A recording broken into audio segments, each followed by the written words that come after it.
What's up, guys? Welcome back to another Her Lounge podcast. I am excited to be here. So I know I said we were going to have a different guest today, but I changed my mind. I lied. We have Lucia back again today, and because it's still Autism Awareness Month, guys, and so it's not over. And actually, for both our ladies that are on today, it's never over for them. So it just doesn't last for the month of April. Like for most of us, we acknowledge it and know about it once a month because there's a lot of people posting about it. But for you guys, it's forever. Yes. And what do you go, Roxy? Roxy? Okay. Mm-hmm. So we have Roxy on today as well, who is also a mother of an autism baby girl. So I know you've struggled a lot with it because I remember seeing your husband's post with your daughter being in the hospital and so forth. So you guys were really all up. Extra medical things going on with her since birth. So wow. So I want to get into that. But because of that, guys, I thought this quote was kind of perfect because I don't think none of us understand what parents with autism have to go through every day. So our quote for today is, just because I don't always share my troubles doesn't mean I don't have them. At times I may be fighting battles and you know nothing about. So do I need to fight back tears already? No. Oh my God. You can be okay. Yeah, so true, man. Right? So I think that a lot of times, we don't know that what you guys go through and so forth. But really, the reason we wanted to have them on, in addition to that, is because you guys are having a big event coming up in May. And it's to bring awareness and to bring a community, because one of the things that we talked about when you were on here was that there wasn't enough community for parents with autism. Right. And so limited support groups, limited resources, limited tools, limited education, all of it's very limited. So with our experience, our exposure, everything we've been through, her and I've kind of always just had our relation with that. I can relate to her, she can relate to me. Mm-hmm. And when I'm thinking something, like great minds think alike, she's thinking the same thing. Yeah. So it's just perfect. And then here it goes. It's like we started working on it immediately. It's not only that, but we wanted to create an environment where parents and the kids can be themselves. Yeah. Because a lot of times when we're in public places, people are very mean and judgmental. And they don't understand. Dude. Right. And they know there's something off, but instead of being kind about it and being like, okay, let me check, let me ask or ask questions, they're just very judgmental. Yeah. They're not inclusive. So you don't find a lot of places where kids on the spectrum can be included in a normal setting. Yeah. So we wanted to create an environment where not only where the parents are not stressed out because their kids are being themselves, but also the kids can be in a place where they're not being judged. Mm-hmm. Yeah. So we're like, let's create something where the kids can be involved in classes where they can be themselves, connect, and then also have a party afterwards so they can dance, they can eat. Well, there will be alcohol for the kids. I mean, for the parents. For the parents. Sedatives, no. For the parents, I mean, for the parents. Melatonin table. It's all friendly. Hey, Lucy's like, I didn't see that on the flyer, but okay. CBD vendor. As long as there's booze for the parents, shit. No, it's also about just having our kids being able to socialize, because at the very same time where she was talking about doing this, I was dealing with the situation where my son just not being included with anything or invited to anything. I think the only birthday parties he officially gets invited to are her daughter's birthday party. But we should do these once a month, y'all. Okay, she's 8. Is it too hard to do if we did like a social once a month? Well, we're gonna try to do it quarterly. We're gonna try to do it. Like we're like because once a month is hard. But I think I have a venue. I think I can get a venue with Kim. Kim knows. Man, she called me yesterday. And Kim knows. Kim knows because she's in the. Get that venue no more. Yeah, because she's in the real estate. Because I want to do the live podcast. She has said because she heard our podcast. She says I have someone who just wants people to have events there. So maybe if this works out, we're definitely gonna. It's trial and error at this point. It is. Gonna see we're trying to decide if we're gonna do invitational first, because we feel like if we make it like something public, we will get a lot of response. Yeah, and we're like, it'll be viral. We're kind of like nervous about. Well, I'm going Friday to talk to the lady at We Rock the Spectrum, the owner. Yeah, so this is like We Rock the Spectrum advocate. Yeah. Oh my God, I love it. This the last time she. I had no idea. She had no idea though. She just started taking. Listen, I have a mixed thing with Rock the Spectrum. Yeah. And I feel why? Tell us. Roxy, get closer to the microphone. Yeah. Sorry? Get closer to the Okay, I'm sorry. Speaking to them. Listen, I have a mixed thing with Rock the Spectrum. Rock the Spectrum, what they're about is good. Like it is. But I feel like our experience with them is more like, hey, if you're going to be about Rock the Spectrum and like somebody walks into your establishment with a normal functioning kid and side-eyed us is ugly because our kids are on the spectrum, like, dude, speak up. Hey, these kids here on the spectrum, if you don't like it, you can walk out the door. Like when I told you about what we went through, the cashier on the other side could have easily spoke up and answered for me, but I had to speak up and say, no, this is meant for kids on the spectrum. So this is what you're about, dude. We're here because you're creating an environment for our children, but somebody comes outside and instead of being accepting and understanding, you're going to side-eye us about our kid. Well, and you know what else? It's funny is they even have a big sign that says a place where you don't have to say I'm sorry. Right. It's and like that's their what big drew thing. us in because we were constantly, I'm sorry, I'm so sorry. Well, I like that because Penny is so she's starting to get up. I'm that mom. I'm not. I can't. Which location is it? We were out the far one. We were out in our area. Is it the Sugarland one? No, it was Spring and Tomball. I didn't know. I didn't know there was one out there. It was so much so that I didn't go back. I can't. The one that I go to the most is the one on I-10, but they actually have events for they actually have counseling there for children who have autism. That they have therapists, and so that's when I called her and I said you need to rate, and they were free, and it was just for the girls that are going to school to work with children with autism to get their hours. Okay, so they were going to they had this thing, and so it was funny because they know that Penny is not on the spectrum, and so they told me, they're like, hey, we have a special event today, like we have our not invited. And then now right, and so she was just like, so there's therapists here, you don't have to work with them, but you can. I'm like, I don't care, let her, you know what I'm saying, like it didn't bother me any.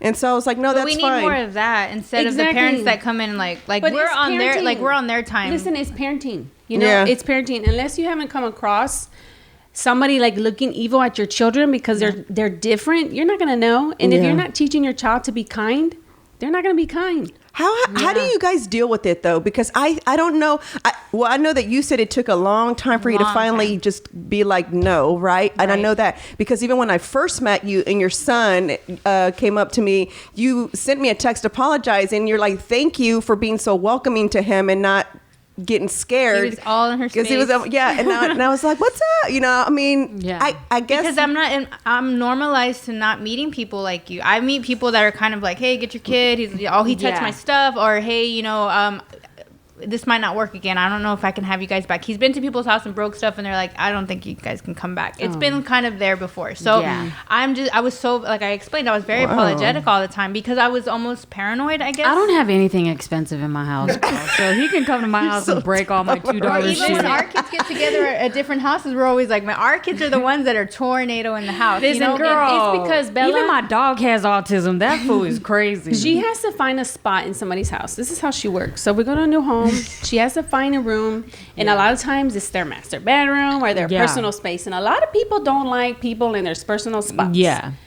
But she does that because she's afraid of crowds. She's afraid we're going to sing happy birthday. Like, that's one of her fears. So when we go to a house with a lot of people, she'll like, let me find a room. She retreats. And she'll shut the door and she'll stay in there. So I'm like, I'm so sorry. Like, she has to be in this room this whole time we're here. She's got to be alone. Freaking out. Yeah. And thank God, like, I came to a point where I'm like, I ain't going to nobody's house. In fact, I'm doing Thanksgiving and Christmas at mine. I don't mind cleaning up the mess because she's in a space where she feels comfortable and I don't have to be apologetic. Yeah, and people should come to you anyway. Let them come to you for the holidays. And in public, this is how the mindset has to be. And I think it's just because of the way that I am. I'm like, I don't know who you are. I'm not going to see you again. So why do I care how you look at my child? As long as you do not approach her and you don't approach me, because we're not going to do that. Yeah. But as far as what people think on their mindset about her, I'm like, I don't care. I don't know who you are, and I'm not going to see you again. Yeah. How old was Bella when you found out she had autism? It was like she was like 2.5 years old. And she But how wasn't do you know talking so yet. early? Let me tell you. Girl, please. I'm going to try to tell you right now.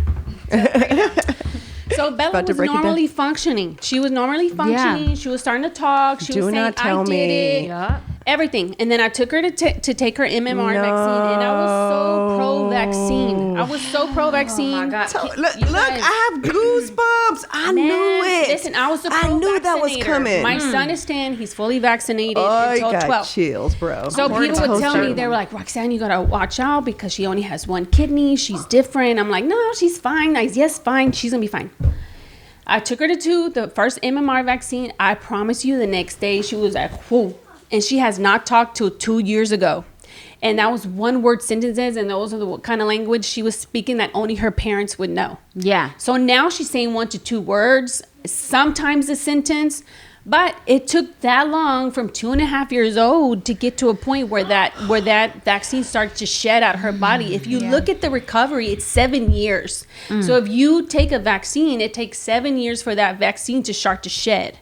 Not only that, she has 1 kidney, and what do kidneys do? They detox your body. Yeah. So those metals that were in that MMR vaccine couldn't shed because she only had 1 kidney that was functioning. So those metals just like rotated in her body, just jacking her all up. This is fair.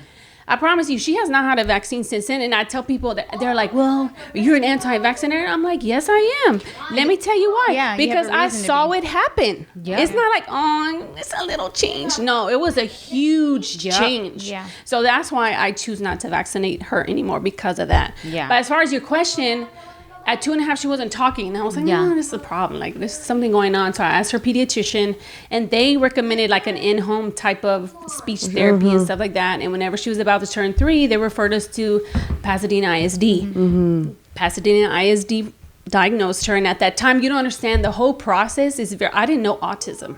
Yeah. And Moy was out of town whenever they finally told her she was autistic. So I went into a room with all these people telling me your daughter's autistic. And I wanted to cry. I was like, what is this? Yeah. So I think a lot of parents, when they're diagnosed at first, they kind of go into a dark place because you want your child to be normal. You want them to be healthy, and you don't want somebody to struggle. A label either. You don't want them to struggle. I don't even care about labels. Let me tell you why. It is what it is. Yeah. This is what life has given us. So what are you going to do about it? Yeah. That's what you have to do. A lot of parents, they set back. They don't research. They don't allow their kids to get the regular therapies and stuff that they should because they're struggling. If you see your kids struggling, put them in speech. Yeah. If they have sensory issues, put them in OT. Like, don't wait. And don't wait on the school district to give you the help because most likely they're not. Yeah. They're very populated when it comes to kids like Bella, and they'll need extra help outside of school. So I'm saying, if you're a parent and you have this diagnosis, like, this is your time to be strong about it. It's empowerment because those are your kids. They're your legacy. Whatever they become is what you teach them now. So that's my thing. Whenever she was diagnosed, I tried to get into that dark space, but I was like, nah, it's not gonna happen. I'm not gonna do this. So I created a whole business just to spread autism awareness. So one day she can live in a world where she's at a restaurant and she's stimming. People are not going to look at her like, oh my God, look at that weird girl. And they'll be like, oh, she's probably autistic. You know? And another thing that I deal with too is even like close friends.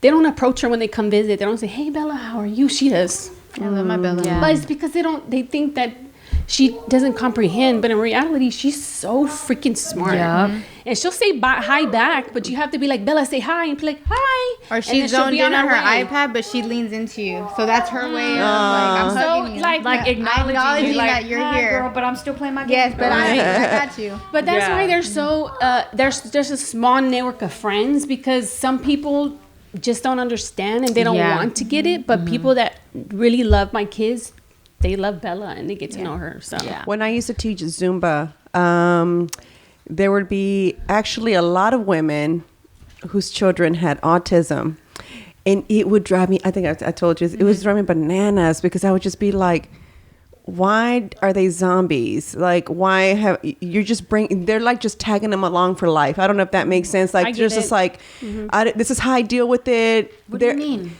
Like, they just kind of let them whatever. It's no like they didn't take the time to maybe I'm being judgmental, I don't know, but never. Maybe I just like the fact that I was just watching them sit there, and it's just like if they got up to try to dance, they'd be like, siéntate, and I'm like, no, let them get up. You know what I'm saying? It's okay, who cares? Like, they're like, they're gonna get in someone's way, well then they need to move, the other people need to move, then it's okay. And it's like, some of y'all don't even know what y'all are doing anyway, so it doesn't really matter. So that was kind of my thing. I know my babysitter has said that a lot of the women that she's noticed that had autism, a lot of people think it happens at an older age, only if you have children over the age of 35. No. And I just don't, I think that is a Hispanic thing, because she was telling me that in Mexico, when you turn 35, they immediately like tie your tubes.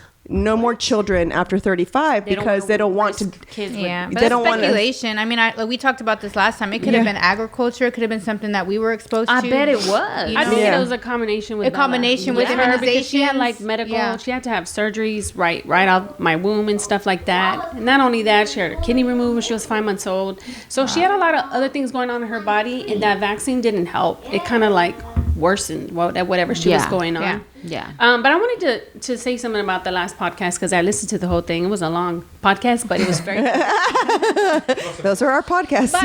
But somebody made a comment about like leaving kids with autism or your special needs kids behind or not including them into certain like family vacations and stuff like that. And listen, let me tell you this.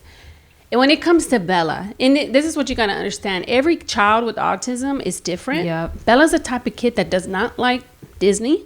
She does not like to be on rides. She does not like a theme park. She doesn't like none of that stuff. So a lot of the times the person that hurts the most is our son. Yeah. Because we won't do a lot of those things because she doesn't want to do it. Yeah. You were kind of saying that you're having that right now with your older one, right? Yeah. So you feel bad because you're not having these family vacations because your child, one of them doesn't like to do these things. So there's been lots of times where we've left Bella behind with my mom so we can take Isaiah to Six Flags and do these small things. And it's not because we don't want to take her. Because you don't want to take her. It's because she can't handle it. She can't handle it. So what do you want me to do? Take my child into a stressful environment for the whole day and she is miserable? Yeah. Or allow her to stay in a place where she's comfortable, she's at peace, and she wants to be home. She's a homebody. She likes to be home. Yeah.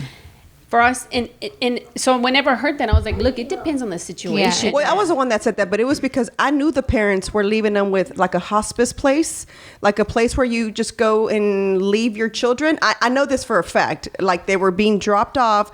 They were going on skiing resorts. Mom and dad were, and the little boy was staying behind. I know it for a fact. So when I said that, I was like, that is effed. Yeah, I guess it just depends. Yeah. That depends on the situation. But like in her situation, love to do all those things. Listen, a lot of the times it's not fun all the time. Whenever you take your child out with there's a lot of high functioning kids too that can handle it. But like with her, it's different. Yeah, it's so different. She has she almost died in 2017, so she has like this off balance thing. She can't walk for a long period of time because anyway. So it's a lot of things to deal with her but if she wanted to do these things, if I knew she loved going on rides, man, I would take her because a parent's joy is their kid's joy. Yeah, your kids are happy, you're happy, regardless of the headache it takes to take your kids on vacation. Let me tell you this right now: I need a vacation after my vacation with my children because it's a lot. Yeah, so it's not a vacation with children is not a vacation. It's just pure love. Parents taking their kids out so they can have a good time. And it's really rare that the mom pulls back and will say, "Okay, I'm gonna go on a vacation." We just never leave. We never leave post. Yeah. We stay at all times. Well, that's like when someone invites me to go do, I'd love to go hang out and be like, I like to go hang out in the forest and shit. Like where no one's around. That's what I like. Not only that, but I'll be like, hey, well, would you like to go to like a play place where our child can come and we can chit chat, but they can go. Like that's what I do with her. I'm like, hey, you want to go to We Rock? So we can hang out, but the kids can go do what they want. Yeah. I'm the same way. I don't know why. Listen, I don't like to be far places. And Merce always sells me out. She's like, I can't. I'm busy, man. I can't. Jesus. Far places are not good for me. And then Aiden will say, can we go play?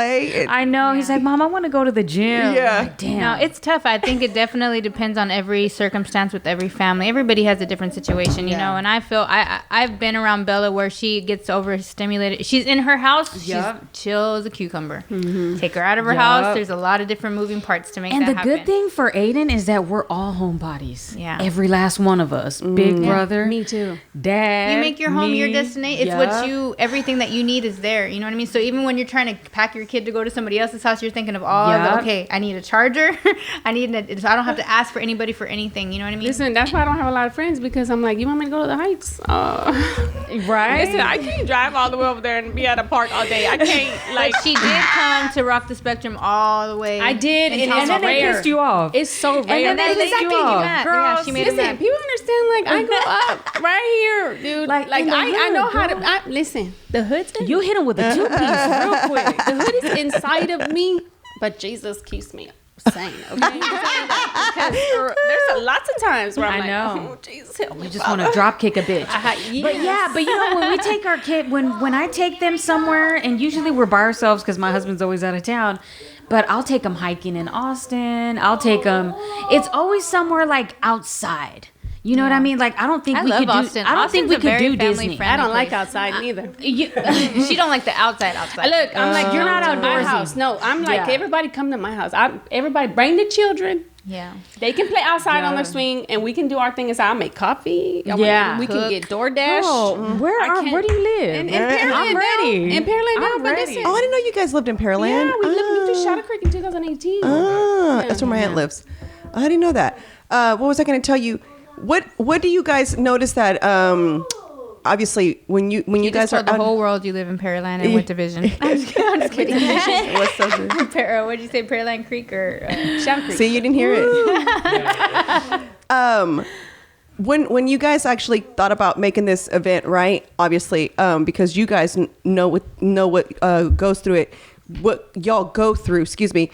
Whenever you meet parents that don't know what to do, what is the first thing you can get? What advice would you tell them first? Like if someone came to you and said, I just found out my child was diagnosed. I'll tell mine first and you can go second, okay? Go for it. Listen. Don't you love the way you talk? Listen.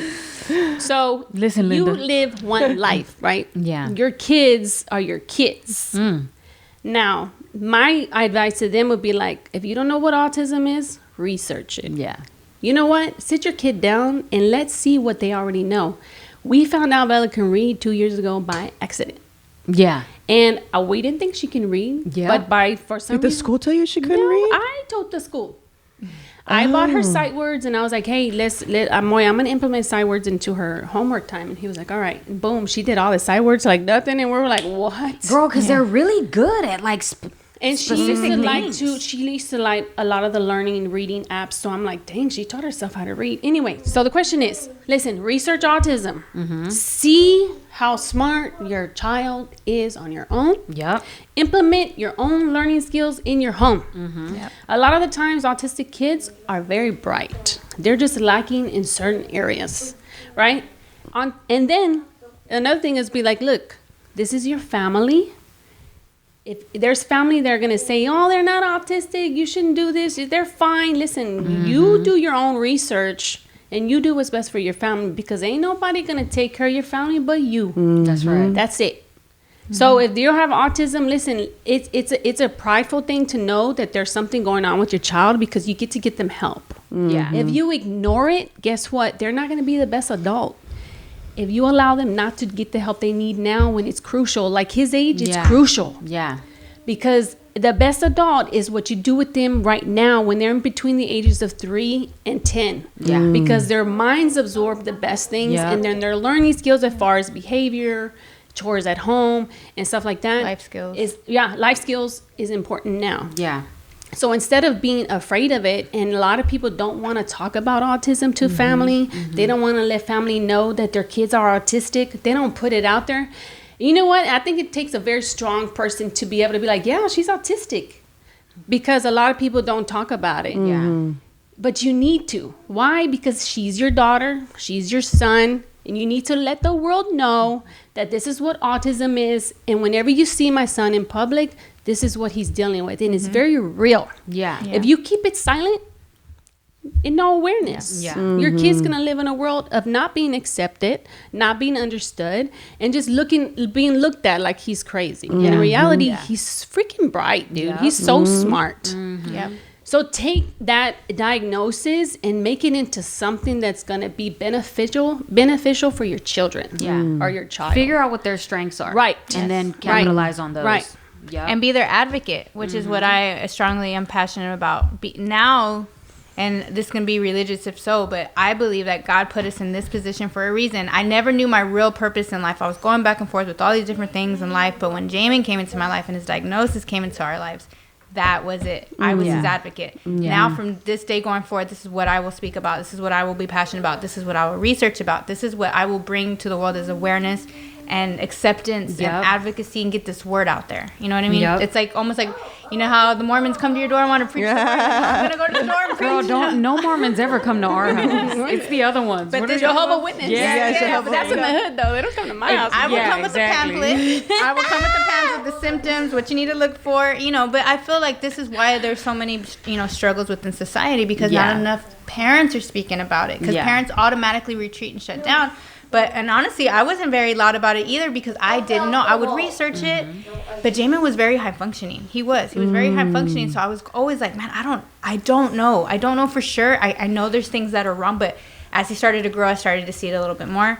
And then Bella became, she was diagnosed, and it was right around the same time because I got diagnosed late. Jamie wasn't diagnosed till about 5. So around the same time where she did. That's you, right? About 5. Yeah, he was about 5. And so about the time that she did, and she went full force right away, and I was like, F it, I'm behind her. Let's do But this. I'm that kind of person. I've been like that my whole life. Like, I'm that type of friend be like, girl, take that dress off. It's not, you cannot. Good. Like, Don't. hey, you got liner right here.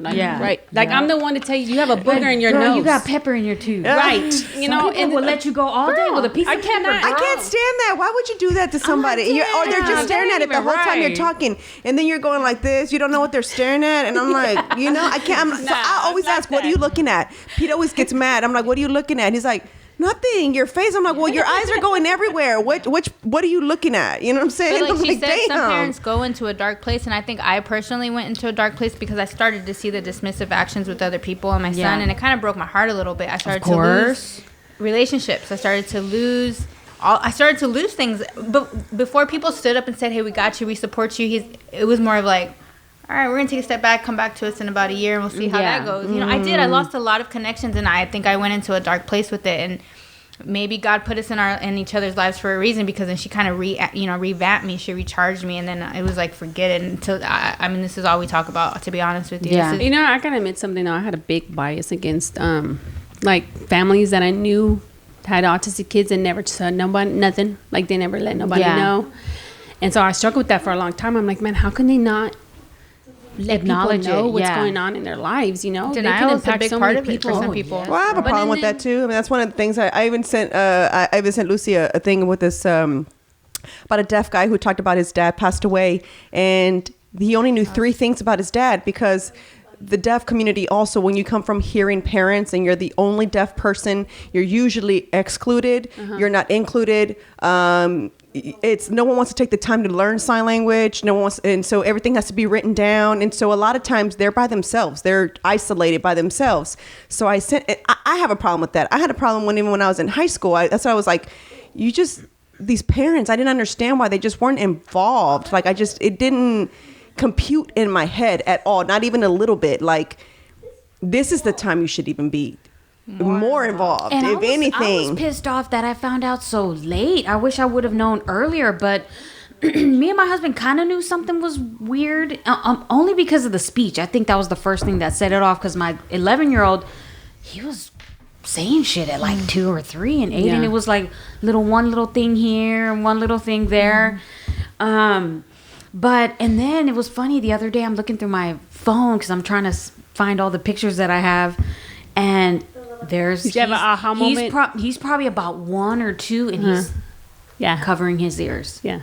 And it was like 2 or 3 videos where he's doing that, and I was like, that's one of the.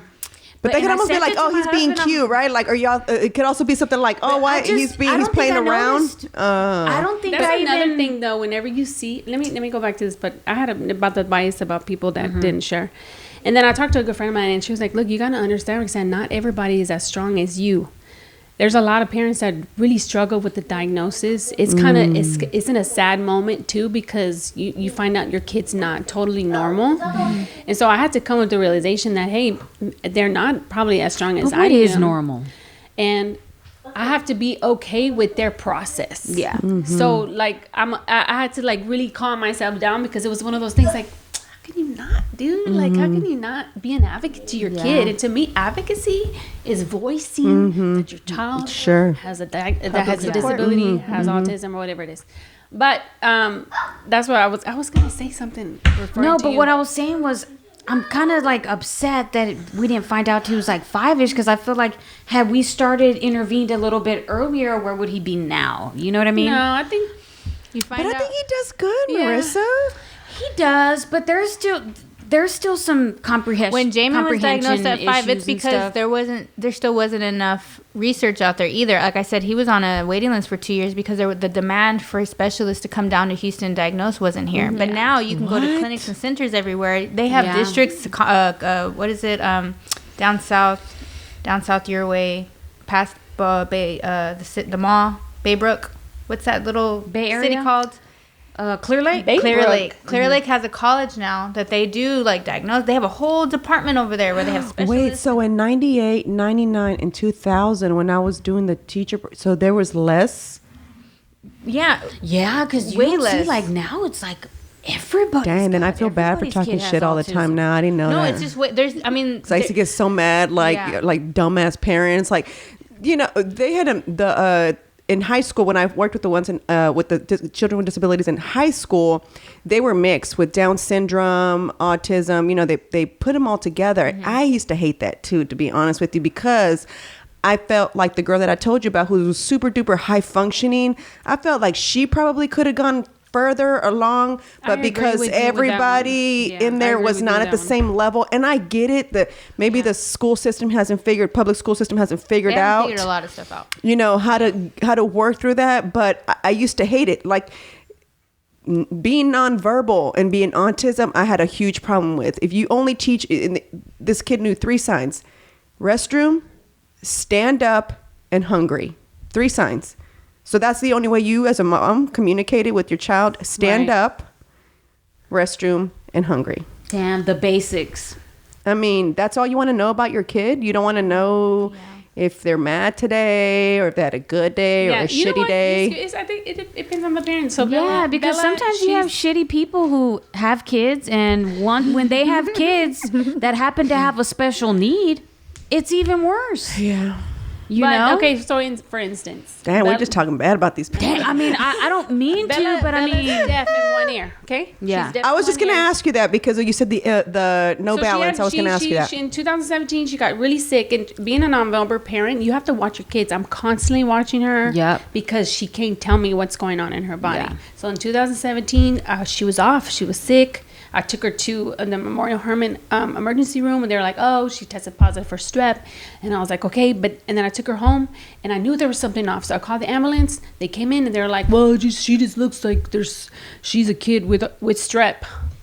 So the next morning, God, I hate these people. I know. The next morning, she could not walk from one room to the next, and I was like, "Mom, look, Moy was out of town," and I was like, "Look, Mom, there's something going on with her. I have to take her in because there's something else." So I took her to Texas Children. And right off the bat, all these doctors rushed in and they started working on her. And she was in the ICU for like 3 days. She was in the hospital for 10. Can you imagine? Had you not taken her that? She would have died. I remember I read a post from Moy. I just couldn't. I just started bawling, and we're driving out of town, and he's like, "What's wrong?" I'm like, I just went like this. I'm like, "You read this." I can't even read this. I was like, I can't. I can't imagine. I wasn't pregnant. I didn't have kids at the time, but I still couldn't imagine like having to deal with that. You know what I'm saying? Especially a child with autism on top of that. It's like really, it's zero. Like, what are you feeling? What's going on? You know what I'm saying? Yeah, so it was like, I was like, I can't read this. Pete was like, "Oh my God." I'm like, yeah, exactly. Communication is really hard, because even with Aiden, that he's higher functioning, or however they call it. When he would cry and I would say, "What's wrong? What hurts you?" And he would say, "Me." And I'm like, "But where?" I'm like, "Where?" He's like, "Me." And I'm just like, so that was hard to get him to. And then I mean, I'm sure with your daughter it was like triple. Yeah. So man, you guys, triple difficult. If I'm just that, I'm that kind of mom where I take all my needs and they're gone. Like my kids are my kids, my husband. I'm that type of wife and mom. So she went to the hospital. She lost her hearing in her left ear, so she has like borderline good hearing in her right. She will not wear a hearing aid because it's a sensory thing. She won't allow me to put it in. But anyway, I'm that type of parent. It's like, man, I want to learn ALS so I can communicate with her. ASL. So I can communicate with her through sign language and teach her, even though she can hear me if she's paying attention. But I'm that proactive mom where I'm like, man, I want to learn, so I can teach her to sign, and we can communicate like that too. So later on, if anything else happens with her hearing, she can sign. You know what I mean? But it's about being a proactive parent. Everything that we're talking about. Well, right I can now. teach you and her. You know? I'm an interpreter. I'm serious?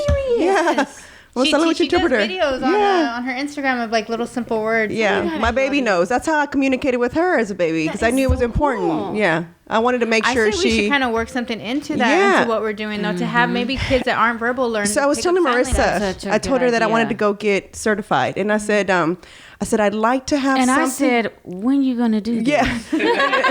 How? I said, I would like to go get, and then I told Pete, I was like, I think this is a sign. I need to go back into it. Sign. And then he goes, oh Yep. my God. He goes, another thing. That's and I was what like, my husband does too. I was like, and I started laughing. I said, no, listen, think about it. I said, if I can go get certified, I said, and then we can help people who can't afford it. Because obviously you have to have a facility and you have to be able to financially, we'd still have to charge something because you have to be able to keep the lights on. And I'd love to have, I don't know if you guys have ever tried the music therapy for children with autism. I've heard a lot about it, but And so that's how they learn to speak. It's through songs. So even if it's Twinkle Twinkle Little Star, they do that in speech therapy. If it's even whatever little songs it is, A, B, it teaches them to speak. And so I was telling Peter, I was like, I can find a music teacher who is a speech therapist who can come and like volunteer her time, or work something out with us until we can pick it up and find funding. I was like, and then we can help parents who can't afford it or private insurance doesn't cover. You know what I'm saying? Yeah, because look, we had Blue Cross of Texas, but my husband had to, all this crazy shit with the oil business. And so he's at this new company, but that company is out of Louisiana. So we just got Blue Cross again, but it's Blue Cross out of Louisiana. So I tried to get Aiden put back into the ABA where he was at, but they didn't want it. They called me and said there's a $36,000 cap. See, the one in Texas didn't have a cap. This one has a cap, and it's the 36. Crazy? So I'm thinking, all right, well, 36, that's going to give me something. That's 1 week of treatment. But why aren't there resources available to us? He's still going to just be with me. But you know what I mean? Like, why? Okay, and this could probably go on a whole other level, but there's so many resources to people that aren't working and people that are low income, and I get it, but why aren't there resources for kids and parents with disabilities? Like, why can't we get a fund or a program? Well, there's DARs, but that's when they're older, and that's what I used to have. I used to I told you guys I used to place deaf people into jobs. So if you're deaf and hard of hearing, I helped you find work, and then I opened the program to children with autism, Asperger's, and so then we found them work. Right. The thing is that you have to come in looking like you can't afford a piece of bread. Yeah. You know what I'm saying? They want you living out of a cardboard box. Exactly. They want you at your lowest level to offer help. Exactly. And that's what I don't understand. I'm not going to lie to you. Whenever it's not fair. It's not, because there's a lot of parents, even with you making decent money, right? These programs charge an insane amount of money. Girl. Yes. And it's like, we look good on paper, but that ain't reality. So, and if you want to speak on that, that was our idea behind the event, that we didn't want it to be something where it was like this ridiculous, like to get involved would be impossible. We wanted to make it possible to everybody, which is why we're trying this out, Yeah, we're I told her, I said, we get to a place where we have to charge something for this event, it is be like very minimal, $5 a person, $20 max per family. Because it's not like we're making money. We don't want to make money. We just want to put everything back in. To fund the food and fund the and that's what I was telling Pete. I was like, I don't want to make money off of like this, me trying to do this. I want it to pay for itself. Yes, right. I just need for it to be able to keep the lights on, keep the teachers there, whatever resources I can find. I want to be able to keep paying those people to do it because my the reward is helping. There you go. That's what I was saying. My reward for me would just feel like I did something to help. You know what I'm saying? And I really like to use the word help because I feel like that cripples someone and it makes them feel like everybody needs help, man. But I feel like I want to, if there's any way that I can assist a family to, provide a service. To reach your full potential. Exactly. Then I would love to be able to do that. Mm-hmm, that's right. But I really think that I was really would like to do that. I like legit. I think you should. I'd like to find. I you know what? I haven't found anybody who does music therapy though. if you do music therapy, please reach out. Music therapy. Please. Speech. I was, and you know what I was going to tell you also? So I don't, when Penny was little, I don't know if the reason why, like when What's your backstory? How did you start getting into sign? Is it something that you've always done? I had a friend, a best friend from first grade who was hard of hearing. Although she didn't sign, she was hard of hearing. So I was always infatuated by it. Then in second grade, there was a boy in my class who I'm still friends with till this day. So this is elementary. Marisol. And so his parents are deaf, and his mom would come volunteer. And I would ask him to teach me how to sign. And he would say, absolutely not. He's like, once you learn how to sign, deaf people will depend on you to be their interpreter. And I guess because they're and y'all were having this conversation in elementary school? In second grade. That's why she's marvelous now, sweetheart. Can you imagine sitting at the kindergarten table? Absolutely not. Yeah. He was like, absolutely not. Yeah, exactly. But he was like, he said, you know, they're called CODAs, children of deaf adults. And so what he would say is like, everybody depends on you. So it was him and his older brother who always had to interpret for the parents. But to me, I didn't find it weird because I was the interpreter for my parents. I was the first one to learn English. So, you know what I'm saying? So to me, it was like, yeah, so I go pay bills with my parents all the time. I write the check. You were the assist. I go to the doctor's appointments with my grandparents when my other aunts and uncles can't go take off work. So totally, I was the interpreter for my mom's, you know, teacher parent conference. You know what I'm saying? So it was like, okay, what's the problem? Worked out for you. Yeah, right. I was like, what's the problem? As I got involved in the deaf community, I understand why it is. A lot of them, it's way harder than what my parents were doing. My parents learned English. They said, peace out. You know what I'm saying? But for them, when are their parents ever going to get the hearing? So it's a little bit different. It works totally different for a CODA, you know, than it did for me. But yeah, mine started then. I was a criminal justice major. And then I came back from College Station. I went to go take a class. Funny thing is, U of H didn't have a class, so I had to go to HCC to take another course. Wow. And I saw on there, it said, Sign Language Interpreter Program. And I was like, what? What is this? And so I was like, I said, what does that mean? And they're like, oh, it's an interpreting degree. And I was like, no way. And so I don't really know why I hid it behind my mom's back, and I was paying for my own school, but I didn't want her to know. So I was going to totally quit. I had a semester and a half to go to finish my bachelor's degree in criminal justice. Can you imagine you right now in a police uniform? Yeah. My goal was to go to law school. Yes, to go to law school, but I wanted to work in the jail system, to work with the deaf community in the jail system. Look at you. So that's what I really wanted to do. But you cut all that. But listen, I went straight to it. And then when I told my mom, and she was like pissed, she goes, that's what you're going to do for the rest of your life? Right. What? I know. That's what my friends say. Cardi B. Halo shining around your head. Yeah. And she was like, that's what you're going to do for the rest of your life? An interpreter? Who does that? I'm like, no, it's like a really good... That's why you didn't want to tell her. But check this out. So I knew that being in the criminal justice thing, you didn't make that much money anyway. And then I'm like in my interpreting one class, right? And I'm just like sitting there. I'm just like, I just finished getting off of work. So I'm already, it's hard to concentrate, right? So I'm sitting there and he's like, blah, blah, blah, blah, the amount of money. It was like a lot of money you could make. And then I looked up, I said, what? And I said, how much? And he was like, you didn't know this? I was like, no. I was like, wait, so people get into this just for the money? He was like, duh. I was like, not because they care? No. Wow. So it was a whole, we're talking about I'm a grown adult. Like, you should have more common sense, money. So like, yeah, a lot of people take a lot of jobs because of the money. It's not just because of that.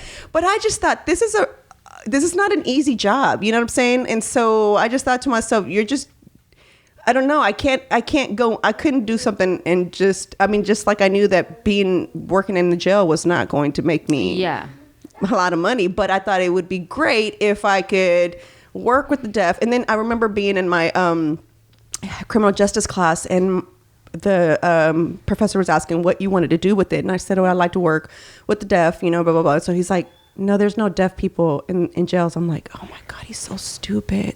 There's so many of them. I work with the church. We go minister there. So yeah, I do know there's a bunch of them in there. I'm like, you retard. I'm like, hello, get it together, sir. There's a lot of people in there who need assistance. And believe it or not, there's also adults with autism in jail. And the craziest thing ever is that they do nothing for them. Yeah. They get beat up. Yeah. They put them with the deaf congregation. That's why I know. Yeah. So when I saw the one individual, there's special needs services also in jail. yeah, and when I saw the gentleman in, so it was my office was out of the deaf church, and so we would go, you know what I'm saying, with the pastor to assist and stuff like that. Because it was the men's part, we couldn't go in, so they had to be taken into this like little recreation center, and that's where we were able to go and help the pastor with them. I remember seeing that guy. Well, he learned sign language because he was put with the deaf group, and he was autism. So he had autism. So I was like, wait, you can hear? I was so confused. I didn't understand it. So I'm like sitting there telling my like the school, they just mix them in. They blend them in. Yeah, isn't that crazy? And we're talking about it in jail. I don't know if it's changed now. Like I said, this was a long time ago. So that's when you said right now, you're like, even just till now, there's not very much reason. I was like, oh shit. So in 98? I mean, if we wanted to find out something that we could be a part of or do, it's easy. There's nothing. So Yeah. Damn. Boom. It's just nothing. Zero. So when you can go ahead and utilize your platforms that you've created and the networks and connections that we've made throughout the years, it's like, yeah, we can do this and we can pull this off and we can provide this for our community because there's nobody else doing it. There's nobody else doing it. And you're talking about 2021. This has been around for a very long time. So what do the big organizations do? I don't, you know, I used to steal money. I used to promote the Light It Blue. What is it? I used to. Don't do it, girl. Because that's all I knew. That's all I knew that was out there. But once I started doing my research, I was Autism Speaks. Once I started doing my That's research, who I emailed to have on here also because I wanted a doctor. I wanted a doctor to come. Get a doctor from the community, you know, because it's kind of like just a blue blunder. No, if you really go and you can research what they do with their funding, it's like vague. Under 5% of what they make. But that's all of those organizations. Staff and their CEOs are making like $500,000 a year. Yeah. It's a lot. It's always a lot of when it's the staff that's doing all the work, and that's who really should be. And it's the community, because when they put on those walks and stuff like that, the community comes out and walks. Even those breast walks and all that stuff, if you research that stuff, they put zero to but help. listen, that's why and whenever everybody's you go to making a lot of Walgreens money. and you go to Target, they're like, oh, you want to donate to? Nope. I say no. You know why? Because that's a tax write-off for them. Yep. Yeah. Even though the Nose company will get that money, they're doing it not because they want to and they want to help. No, they want that tax write-off. Well, so when also they say, hiring a person with disability is a tax write-off for a company. Really? Oh yeah, of course. Is that why Goodwill is just booming? Yes. Oh, girl, they're another one. I don't know. I went to Google the other day. They look.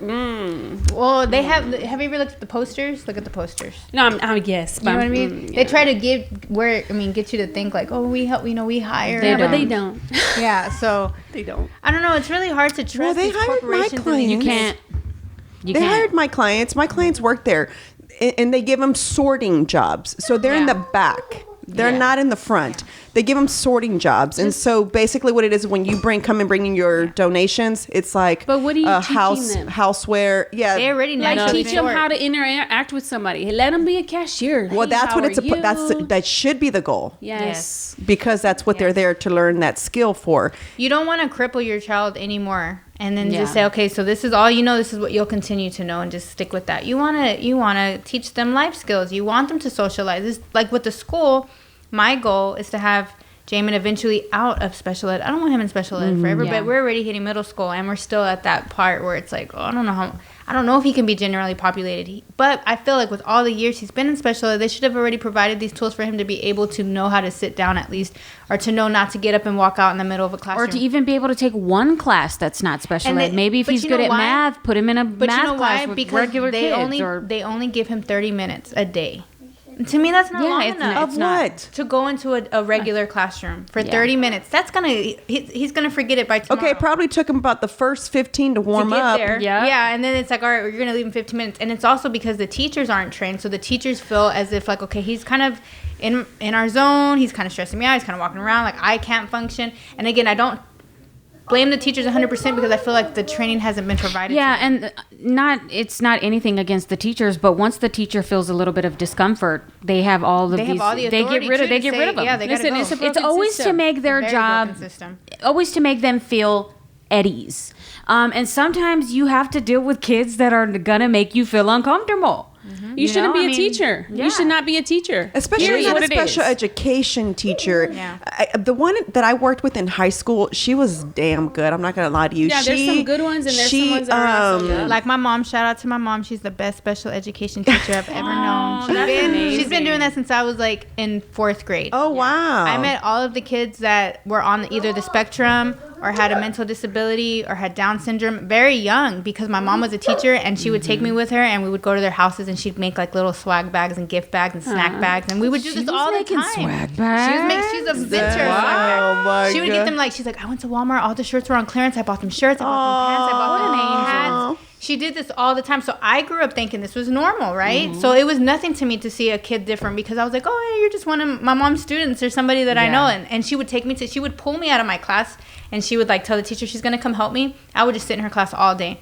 Yeah. And that's another idea I would like to raise, if this would be a possibility. I think that they should pull some of the kids out of their classrooms at some point in the day and take them to the special ed classroom to just go socialize with them. Lucy is a damn genius. And you know, we were talking about this the other day. I was like, look, if you think about whenever you're in middle school, whenever you're in elementary, middle school, and high school, you never saw a special ed. I told you how I saw mine. I went to the restroom. They were hiding. They didn't interact. I didn't see them at my lunches, right? Yeah. No, but now I think the thing that if you want to see some type of change, like let's let these schools bring these children to the light. Yes. Yeah. Let's educate these kids. I was talking to Renee. You remember Renee back in the day? Breaker Renee? Yeah. Yes.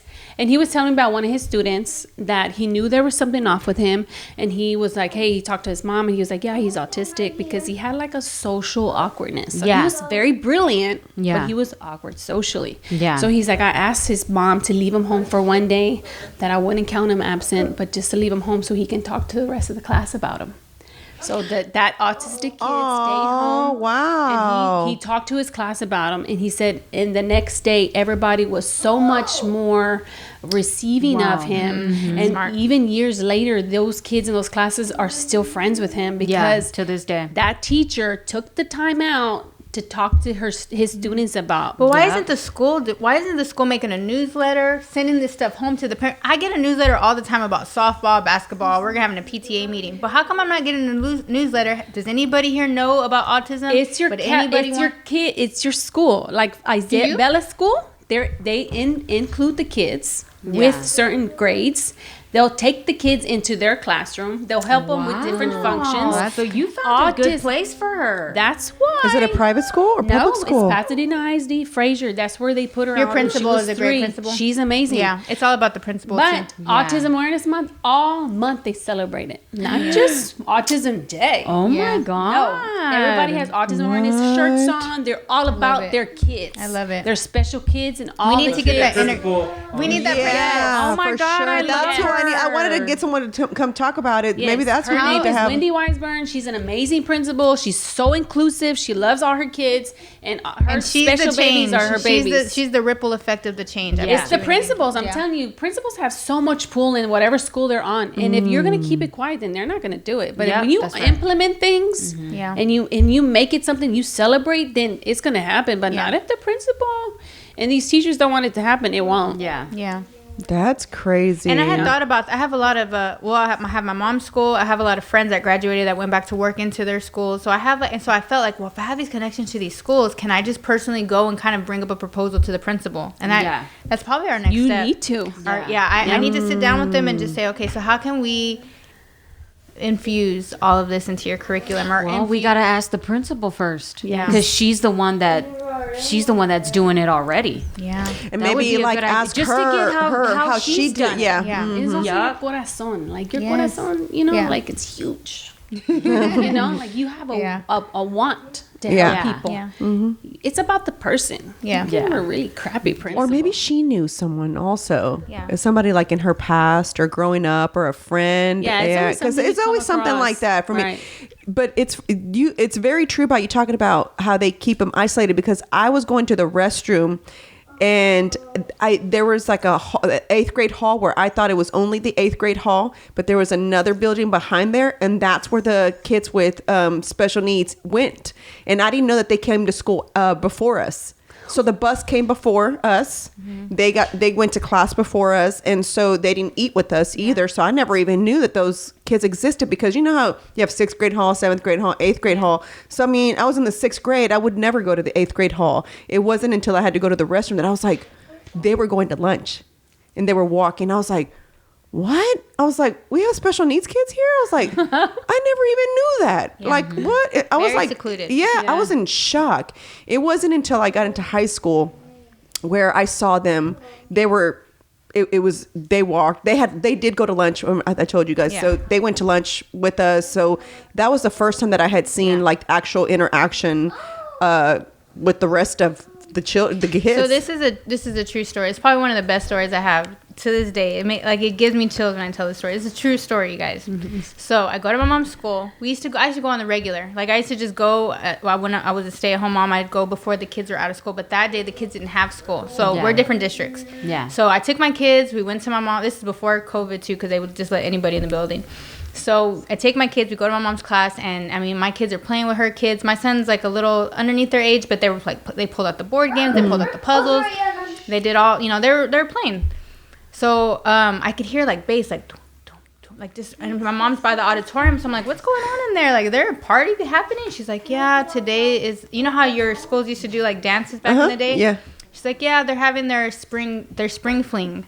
I'm like, well, why aren't y'all in there? We weren't invited. Oh. You know what? That's against the Disability Act. You know that, right? Well, first of all, my blood boiled. I said, what do you mean you weren't invited? She said, well, the principal thought that it would be a liability to have our kids in there, because just in case somebody threw a fit or somebody did this or had a meltdown, and we'd be held liable for it. Or if they got hurt, they tried to put it on the kids. If they got hurt, and the parents would be upset. I said, Mom, these kids need to be in that auditorium dancing. Like, and one of her students, he would call himself Michael Jackson because he knew all the Michael Jacksons. I was like, Mom, he needs to be showing his moves off right now. She said, well, we can't go. I said, who says? Your principal? I said, all right, watch me. I said, y'all, come on. All the kids got behind me, girl. It was like Breakfast Club. We walked down those halls with all of us. I even went on my Instagram. I was like, we're about to bust into this dance. I mean, they were all behind me. I said, y'all ready? They put their shades on. They had shades. They had little glasses. They put their shades on. I said, y'all ready? Like, we're ready. Oh my busted through that door. Everybody was like, rolling and grinding and all this and that. I mean, we busted in. They looked at us, and then they just went back on to normal life. But our kids went in there. They started dancing with them. They formed a circle. They made a Soul Train line, and they had the best time. So where's the liability, Mom? And the principal was right there. So I said, if she really does have a problem, tell her to come talk to me. I think in general people think that, and it's because whenever I was doing the job placement, I mean, we're talking about adults here, okay? We're talking about our age. I'm helping people who with our age find jobs, right? And so it never failed that someone would ask, and this is just lack of education. I think that us as people, we just lack it. And I think it's because in their defense, I guess, as we go through everyday life, just trying to get up, go to work and do, just function, because their question was always like, so are you going to come to work with them every day? I'm like, no, I'm just the interpreter. And so they'd be like, so they can drive? I'm like, yeah. I'm like, how do you think he got here? Right. I was like, we didn't come in the same car. Yeah. Oh, so deaf people can drive? Oh my yeah, God. sir, totally. And I was just thinking, right now, you are violating the entire ADA Act right now. All the questions that you're asking me, you should go talk to HR first of all, because all the questions that you are asking are you know what I'm saying? And crazy thing is, also, you don't have to disclose your disability, even though you're deaf and it's an obvious thing. You don't have to put that you're disabled. So it's your right. It's part of it. You know what I'm saying? So I had a situation where and I know it's because they get credit for it, but where it was a Walmart, they needed for you to put that they were disabled, and there was the same thing. It was like a liability thing. Should there be a fire? You know what I'm saying? They can't hear the fire alarm. I get it, but that's why there's lights. And trust me, if they see people other running, senses, they're gonna run. and their other senses work way better than us. I'm telling you, my business partner, my business partner knew when our office was in the back. If I walked in the door, because of my heels, the vibration on the floor, and it's not like I'm heavy to where she would roll her chair back like this, look out her door, and she'd call me Mars. So she'd go, "Hey, Mars." And that would be it. And she knew I was coming. And she was in her office. Right. I mean, she's deaf and It's true. My daughter's the same way. When she lost her hearing, I noticed that when there's music on, she'll try to find where the vibration is, and I'll see her touching, like to find it. And then she'll find it, and then she'll be like, okay. So she knows that there's music going, but she'll touch it for the vibration, and then she'll keep going. Yeah. It's true. It's their senses, their other senses are so much stronger. And I feel like that's also with children with autism. It's like their other senses are so much stronger. Which goes behind our caption, which is, it's because we didn't want to just focus on the disabilities. And I think that's just a genius, because she mentioned abilities. Like, let's not go so much on the disabilities, but let's focus on the abilities. So it's abilities bash is what we're naming the event. And so it's not just disabilities, it's abilities with differences. You know what I mean? Have you ever been to the Ability Expo here in Houston? I didn't even know it existed. So there's an Ability Expo, and it's basically for people with disabilities, right? But it's called Ability Expo, and it's everything. I mean, they even do like a little. I met this guy this weekend. Jesse, who's in a wheelchair, and I said, I asked him the same thing. I said, "Have you ever been to the Ability Expo?" He's like, "No." I said, "It's almost like a car. There's a section where they have just wheelchairs, and I swear to you, it's like a car show of wheelchairs. Yeah. I mean, they're like chromed. They got and they have a competition, Houston, swingers on it. Oh, there you go. NRG. Nice. And it's supposed to be for people like parents to have resources, different activities that are out, jobs. We would go to promote our agency to let you know that we help people with disabilities find work. And so we'd have a booth there. And ambassadors, artist market activities, and demos workshops. So they have different things, and but it was for me, it was fascinating with the wheelchairs, because it was like going to a car show but of wheelchairs, and they rolled in like, yeah, this is my wheelchair, it's badass. I know it's badass. Like showing off to see who had the best wheelchair, and they used to trip me. Yes, the remote. Right. It was like crazy. And then they'd be playing like music over there, and they'd be like kind of cruising. I was like, oh my God, I didn't even know such thing existed, you know. But it's like I was telling Jesse about it. He's like, yeah, he's like, I've seen them. He's like, and he goes, and they're pricey. He's like, it's almost like buying a car too. And I started laughing. I was like, really? He's like, not as much of a car. He's like, but you know, the accessories, because you can get them like gold and chrome and put like little rims on the wheels. I like that. It was pretty dope. I was like really impressed, but it was funny because I was supposed to be there promoting my business. Instead, I was walking around. I was like, what? I was like, this is dope. I was like, they had a bunch of stuff, you know, for people with, and it was, there was a section for parents. I don't know if they still have, again, this was a long time ago. Not a long time ago. I should make it like 2007, 8, around there. So they had a section for parents where you came to workshops, and it was, they'd have different, it was mental retardation, it was Down syndrome, it was autism, and it was just an hour though. I don't really know how much you could get in an hour, but you know, it was where you can find resources, like different activities that they had for them. The Down syndrome community, I noticed, I don't know if it's because of the Special Olympics or what, but it seemed like they had more resources than any of the other children with people with disability. People have been more aware to Down syndrome for a very long time, so they've had a little bit more time to establish. Whereas autism, I feel like, has only come in the millennium is when I started really hearing about it. Again, when I diagnosed in 2005 is when I really I didn't know what it was. That it was still very new. You know, even today, a lot of people still don't know what it is. So. Because they had socials for children with adults and teenagers with Down syndrome at Starbucks. and they would meet on Tuesdays at 7 p.m. and they would have like you just go and hang out. Your adult did have to come, with the child or whatever, but it was like they were like adults. I mean, they were like in their 20s, but they're still, their mentality is a little bit younger. I feel like the best workshop or quote unquote, connection like that you can get is with the people that you just genuinely relate to. So something like what we're doing, we want the parents to just be able to kind of come and conversate and connect and kind of like share stories and like, then you don't feel so alone. You know what I mean? You have a support system. That's what I was saying. To be double, we could do those once a month. I have a question. Go for it. How do y'all feel about the word retarded or retardation? I know I just said it earlier when I was like, it just came out. Sorry. I didn't mean to say it. You're not supposed to say it. But and that's what I was trying to that's what I wasn't sure of, because some people still use it and they're really just talking about like the medical condition and they're not saying it to like, in a derogatory way. Because it was a slang word for so long. People just that's what I said. I just used it like there's hello. a lot of slang words technically you shouldn't use. But I think it's a whole lot of things. But I think that word, I don't like to say it, but I'm not going to repeat it. But it can be like insensitive sometimes, and it can make and even being used in a slang word. So what's the alternative word for when you're trying to... Honestly, know what I mean? The word retarded is outdated. It's no longer a medical term. It's either IDD. A developmental disability. Yeah, it's IDD. Intellectually disabled, disabled. IDD. Right. Yes. So that's like an old term, and you use more sorts slang or whatever. Like I don't even allow Isaiah to use the word stupid in our house. Yeah, he'll let it sleep out. I know. Like, Isaiah, Emma's like, say that he word. said the S word. I'm like, what word? I know. I'm thinking she's gonna say SHIT. Girl, and I don't let them say stupid either, just because. My mama always called us stupid. So I hate that word. But you know what I mean? Like, we don't use stupid in the house either, but that's because my mom didn't, because if you say it in Spanish, it sounds even worse. Yeah. So we weren't allowed to use it at all. I know. And I don't use it. Well, you were heated in the moment. You're talking about somebody that that made you upset.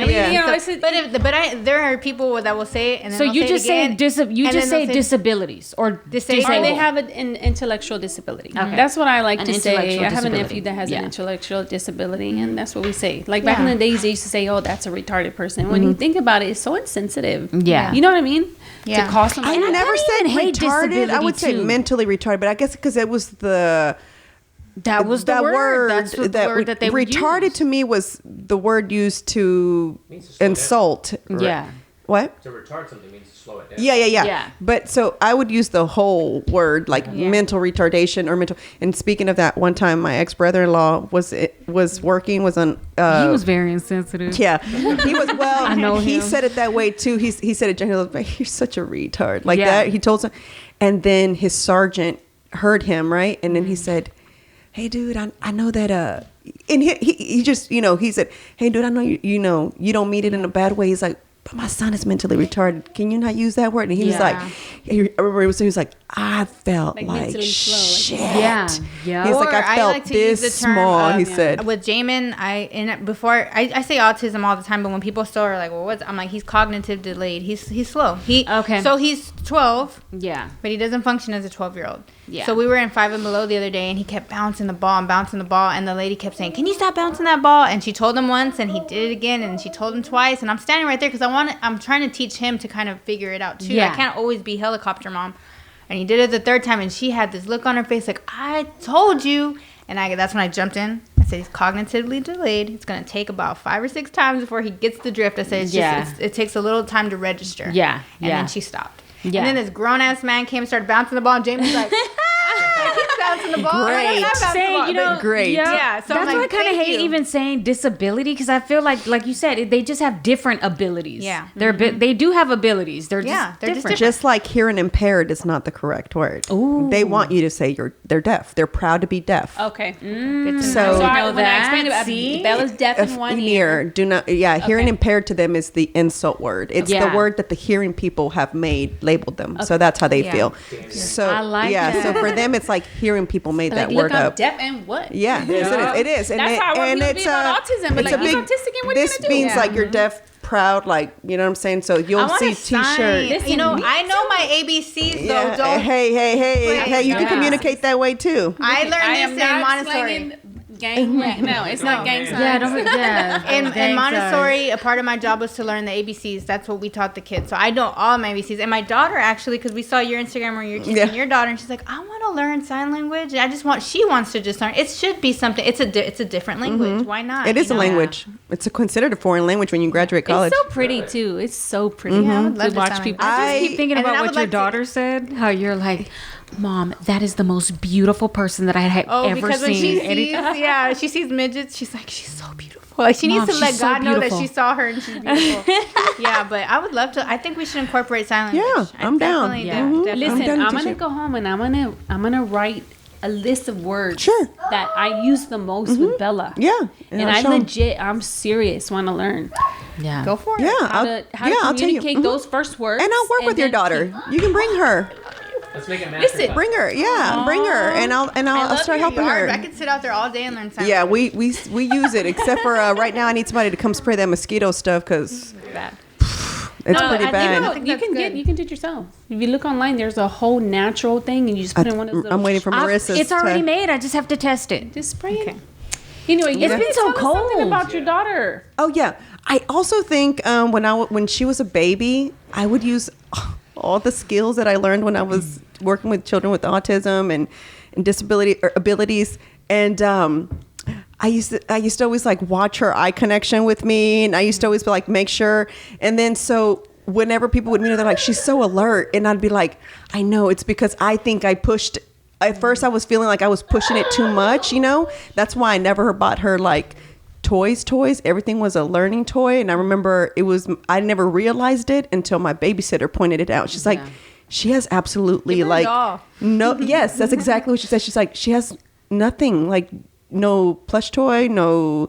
I was like, they're pointless. I was like, what are those for? But you know what though? They do help with pretend play, and that's something that our kids lack. And I don't know if you've been to this He's not milestone good with yet. pretend He's play. not good. Listen, But my they will daughter get just there. started, and I just on accident that's saw one her. thing. Yeah. It's beautiful. Trying to give her doll a drink of her drink before You're she like, drank. oh, she's my God. showing her. one of those Yeah, moments pretend where you wanna play is. Whenever yeah. we Pretend whenever play. we Penny got does it a lot. whenever we got Jamin tested, they timed his pretend play. So they put him in a room with toys. They wanted to see if he would get the toy, but he just kept lining them up. He just kept categorizing. Yeah. He wasn't playing with them. Yeah. So that's when he was 5. Fast forward, he's 12 now, and he does the whole like shoom shoom shoom shoom. He does the whole pretend play, and he started doing that at 10. So when they do, it's a huge deal. You know what? I'm lying. I never realized He'll that. put Wow. his Mickey on the bed and then put the blanket. That's pretend That's play. pretend So play. then, okay. Yeah, So, yeah. but that's Huge. like the only thing he Because does. he's using his mind to actually like, I guess, mimic what he Yeah. sees in life, and Yeah. that's a huge milestone. Yeah. Penny does it a lot, but I thought it was because she does it a lot, and I think it's because she's by herself, and so that's why I knew she needed a sibling because it was I like feel too that much. Isaiah too. I feel that Isaiah like You he's did. 10 You kept and- preaching that. Yeah. But I was like, I can't, dude. I can't have another baby. I feel you. Because right now I'm just like, why is this pregnancy so much harder? I don't get it. I'm like, Is it a boy or girl? it's another girl. It's another girl. Yeah. Cute, right? I feel like that. I was like, with Penny. Today I'll find out if I'm having a girl or a boy. You're pregnant too? Yeah. Golly. Okay, let's do it. 3.5. There you go. No, she No. came in and she said it so nonchalant too. When she came and told me, she's like, I'm like, no, I didn't say it. I was like, fucking pregnant. yeah. She's like, bitch, I'm pregnant. I was like, no, really, quick. Damn it. And she Hey, but texted. listen, you're gonna go into this pregnancy different because of him. I know. When it comes to like, if he's a boy, if you're gonna get him circumcised, they gotta give him the vitamin K vaccine in order for him to be circumcised in the hospital, or they Yeah. won't do it. Vitamin K Well, they're all has a whole circumcised. lot of other Stuff. metals in it that I didn't know of. I'm sorry. No, Thank you but for bringing the wiener's back gotta that. get it's gotta get chopped. That's what I told Moy. Have we ever had a baby? And I'm probably, babe, it's gonna look like an elephant because they're I cannot. Yeah. I have a question for you. How did you for sure know that? Because that was rest in peace, my midwife, but she was against the Sorry for your loss. vaccines. I saw Thank you. that. Yeah. She's totally against vaccinations. Like Yeah. she just not for them whatsoever. Right. None of her kids were vaccinated. She was the kind.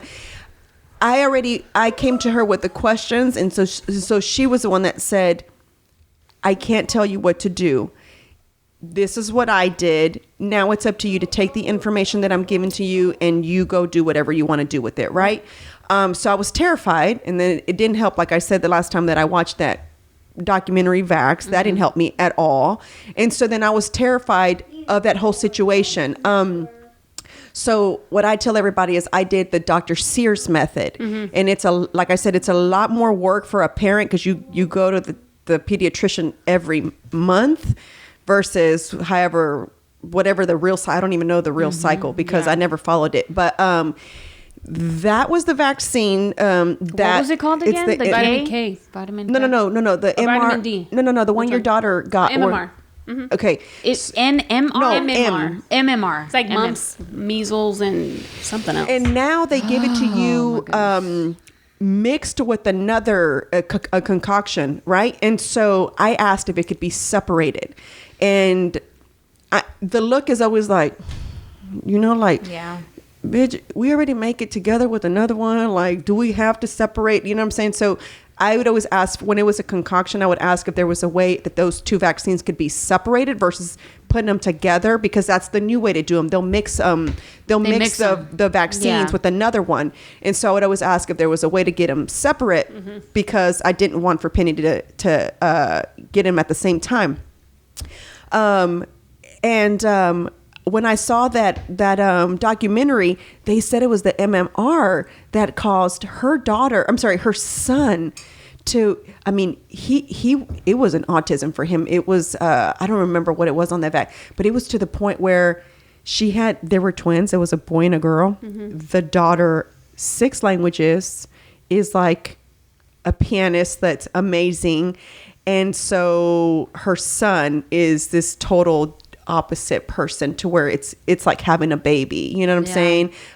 He's on the iPad and she's trying to talk, and as you're reminding her of her thing, she was like so upset, and obviously did the blaming game on herself for not knowing and thinking that this is normal. But one of the things my midwife said was our vaccines when we were growing up, I'm not sure how old, I know you guys are pretty young, right? I'll be 38. 38? Yeah, 36. Okay, well, I'll be 40 this year. So around that time when we were kind of growing up, our vaccines were totally different. Yep, so I they think weren't the same. They were. I think they were giving us, I can't remember, I need to look it up. This is the second time. I think they were given to us live. Like, right? And now it's a dead whatever. And so that was the difference. So that's why when we were growing up, they weren't an issue. It's been all the manipulating throughout the years that has now caused children to have, and I hated it when people would say, what? You're against the I didn't say I was against vaccines. I just said It's like I'm not going to follow. You should just be able to believe in what you believe in and let it go. I don't like when people try to like make you, it's just, like it has nothing to do. There's no right or wrong. Do your research. Do your research, and then she lived through it, so she has. What's every the reason to alternative advocate. to the vaccine for the circumcision? Because they've both got them. Well, I was just thinking, talking to my husband, we're not pregnant, nor do we plan to be pregnant. But I told him, Watch you end up pregnant. Right? She's going to come next time like, I'm pregnant. Listen, no Jesus, please. Listen. I think this is one of the things I said. Look, if we're not going to get him, if we did have a boy and we want him to get circumcised, maybe we can look into something like what are those when the Jewish people they do it at home. There's a name for it. I know what you're talking about. What is? I forgot what their name is. But anyway, one of their priests. What are they called? Rabbi? A rabbi. A rabbi. And I said, maybe we can find like a rabbi or somebody that would be willing to circumcise them outside of the hospital. Girl, we're Catholic. I don't think they'd want to do that. They naturally, for us. Okay, they naturally. What is it? Brit Milah. The kids naturally get the vitamin K they need by, I think, 12 weeks. I forget what are 8 weeks old. They're naturally able to clot their own blood on their own. But this is one of the reasons why they say you take the vitamin K, it helps with bleeding in the brain and all this stuff. But I have a friend, Erica, all her kids are nothing vaccination, nothing, straight out the womb, no epidural, no nothing, no intervention, and they are all perfectly healthy children. Yeah. You know what I mean? And I wish that I had the knowledge that I did now whenever I had Isaiah. He's fine, he's brilliant, but when it came to Bella, I'm like, I wish I had more knowledge of what. I didn't do my research. I just assumed the medical field knew what they were doing and they wouldn't poison my child. You don't think you have to no, but then you backwork research about how they get all these bonuses, the more kids they vaccinate. Of course. It's all about money. What do we say all the time? And that's, a funny thing. Just this weekend, we were talking, my husband and I were talking about this. I said, is it not the weirdest thing that I never cared to have children? It was never like, oh, I can't wait to have, I didn't care to have any. But I knew exactly what I was not going to do the day that I did have a baby and what I was going to do. And one of the things was I was never going to have a baby in a hospital. I would refuse. Like, I'm not sick. I'm giving birth to a child, and you are not going to tell me how I'm going to birth my child. You're not going to tell me to lay on my back, put my feet up, because it needs to be a convenience to you. Yep, it's was to not. be convenient now for the you research doctor. all the ways they put you in the hospital. They're like, Yes, it was all to accommodate the doctor who was a man. Yes, and so it was funny because you know how they tell you not to eat, or I guess women, when you go to the hospital, you can't eat, right? Yeah, or they don't want you to doodle on yourself. They don't want you to get sick or like choke or whatever. Or poop. Oh yeah, No, well, like, yeah, exactly. I was in the. You're gonna poop. You're Yeah, pushing Bring me out a a 10-piece. baby. Yeah. I mean, it might happen. yeah, it does. And so I remember my midwife. We were like in the whole process, and she was like, "Are you hungry?" I'm like, no, I'm not even thinking about food right now. She's like, all right, just make sure, just have some food ready. Like, so we had, she asked for you to have like more fresh stuff, like fruit and stuff like that. Well, at least you can drink. Yeah. In the hospital, they give you ice chips. Yeah, Like, no, we had my water bottle like ready. Like, she kept telling my husband, like, give her some water. She needs some water. Give her some water. We don't need her to get. So I had the most, beautiful experience. Like, I can't imagine like having to have my baby like in the hospital. I don't blame anybody. I don't dog anybody who had it in the hospital. That's your choice. We all have a choice. So you choose to birth the way you want to birth. I just knew early on that we live in a society where you're a number, and you're Business of dollar Being sign Born. Did you watch that? Yeah. I didn't watch it till after. Oh man. Yeah. I watched that before. Well, if we ever get Hey, but pregnant shout out again, to the women's hospital, man, because the women's hospitals, I had a really good experience. Both mine. It's too. just that my doctor was a piece of shit, but See, the and I women's didn't- hospital was fantastic. And I was going to go there first for birthing. And the reviews for birthing with a midwife there were not great. Are you serious? Yes. And so, because I didn't know where I was going to find a midwife when I was looking for a midwife. I Yeah. didn't know. And so the women's hospital, they have a birthing center, and so Yeah. you can birth there. Yeah. And the reviews weren't good. And I was like, What did they say? There's no consistency. So if I'm your patient today, you're a midwife and you're a midwife. When I come in, I may not have you again. It may be her. Okay. And so no consistency. Yeah. So a lot of them hated that. My midwife was great. Like I said, I saw her every 2 weeks. She sees you every 2 weeks. Everything's natural. Like I have to go get ultrasounds because of my fibroids. Okay. Yeah. If it wasn't for the fibroids, she would never allow me to go get ultrasounds. It just the radiation is not. So every time good. you go, you have like this guilty shadow. Yes, every time, and it's because I know, and I'm just I get. To me, I don't need to see my baby. Just her doing the what do you call it? So I can hear the heartbeat. Microphone. Yes. The microphone. Ultrasound. That's all I. No. It's just you don't get it. It's just a microphone. So all you hear is the baby heartbeat. That's all I need to hear, and I'm okay with that. I don't need to see or nothing. But the fact that I have to go get these fibroids measured ever so often to make sure they're not growing any bigger. And I showed them the other day how big my fibroids are, bigger than my baby. Dang. So yeah, that's why I show so much. Yeah, I showed Rob the distance. It was huge. Yeah, so all of my fibroids combined are bigger than my baby.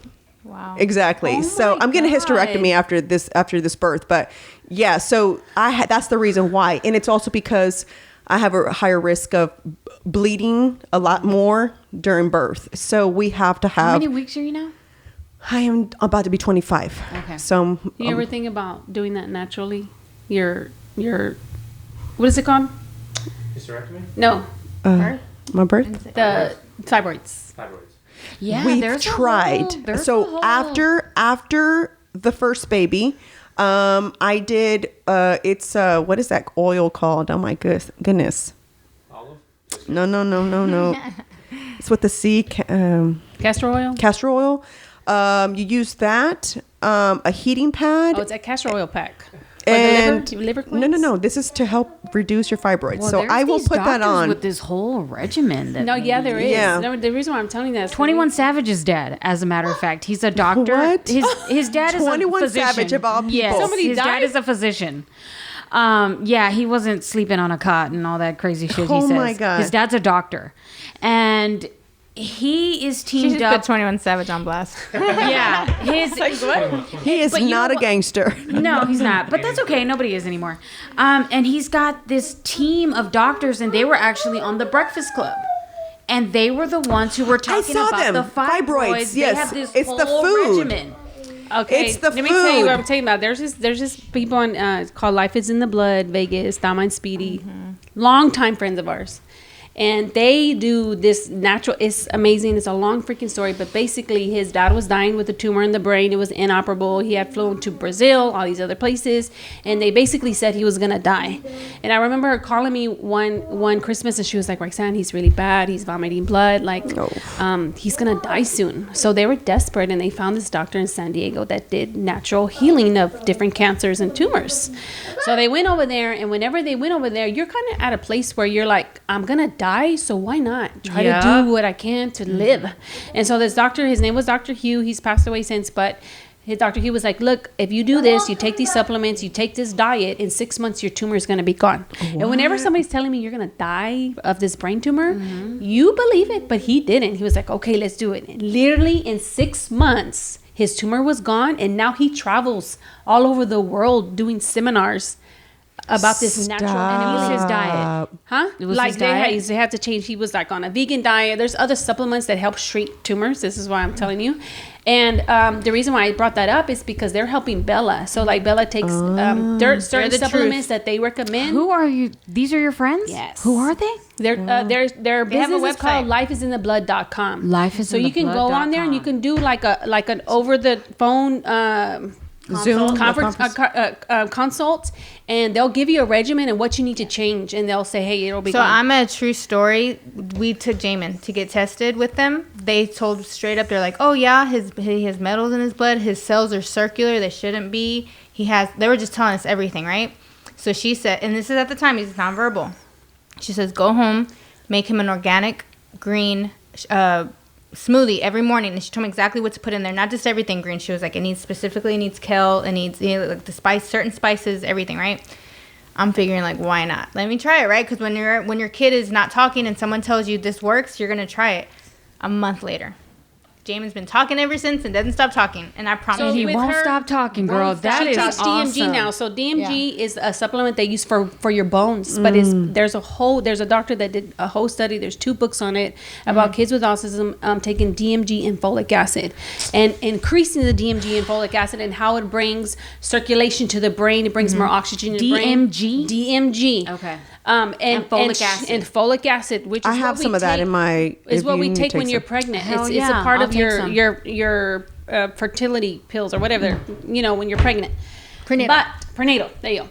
So she's on a regimen of PB8s, which is probiotics, DMG, and folic acid, and she also takes olive leaf, which is a natural antiviral. Is it serum. come in an oil? It comes form? in a liquid form. Okay. And then she also takes zinc, which comes in you can get it in a drop or 2, and it's all organic and all this stuff, but it's in her cup every day. Okay. And she has become the quietest girl in the back seat when she goes to school. She's just like, she's chill. Yeah. When before she'd be like, Yeah. like she was always Yeah. moving. Yeah. So now she's chilling. So it did something to her chill. nerve It system. keeps her calm. It makes But what the did you brain. say about her seatbelt? That she did something, and she was actually trying to put it back? Oh yeah, she's doing so amazing, guys. You don't understand. Anyway, she's blowing up in her brain. But whenever she's on these things and she's on these supplements, it's like it helps oxygen in cell. Get to the brain and Not circulate. cell, but cell reproduction. rejuvenation Rejuvenation. in the brain, and oxygen get to the brain better, so she's not struggling so much. Yeah. I can see a difference whenever I take her off of it for whatever reason. If we go on vacation, I forget to bring it or whatever, I can see her little stuff coming back. And when we come back home, And I get her back on it. Nice. She gets to where she's at now, which is super chill. And I'm like, dang, this little girl. So you don't need all that medication. No, she's never taken no medication. And that's what I didn't want for Aiden. So I don't do, I try my best not to. And I know every time I always tell Mickey, I was like, I know you think I'm weird. I'm like, but before I give her anything, I always make this little concoction, and it's cayenne pepper. Yeah. What do you call it? Honey. We have a apple cider vinegar. All you need is ginger, lemon. And so I'll be like, take this first. If it doesn't work, fine. You know what I'm saying? I try my hardest to like avoid it. Also do Sovereign Silver. Do you have Sovereign Silver? I don't, but I just heard about that because Make like a little- I do have it. I do have it. Anytime you feel like an itch in your throat, you feel like you're gonna get a cough or a cold or something, Sovereign Silver is like a natural antibiotic. So it comes in a liquid form. You can use it in your eye too, because I had a little sty. Okay. They have the gel form. You can use it on your skin. You can use it on cuts. All of that. You Yeah. can use it in your Silver, ear okay. for an ear infection. You So can this drop is it in why there. we're doing this event, so we can have pamphlets and brochures and information. She can literally make a list. Anyway, keep of Sovereign Silver in your thing. And what you do with Sovereign Silver is when you feel that itch, you're gonna get a sore throat or something. You take like 3 droplets for the first hour every 15 minutes. So you put your timer on. 15 minutes takes more. 15 minutes takes more. And then every waking hour until you go to sleep. Okay. And you do that for like 3 days, and you won't. The next day, you're gonna feel like you don't have anything going on because it's naturally killing whatever bacteria. So if you're gonna Very get stressed or something bacterial was in your throat, it washes it out. Oh wow! Where do you order all yours from? Amazon? And then I get the big bottle, and I just refill everybody's. Everybody has their own Sovereign Silver bottle that I use. There's I don't know if you've seen her on Joe Rogan. Her name is Dr. Rhonda Patrick. Yes. Okay, so I love her. Yeah. And I did most of the her vitamins that she suggests when you're pregnant. Yeah. And I still do.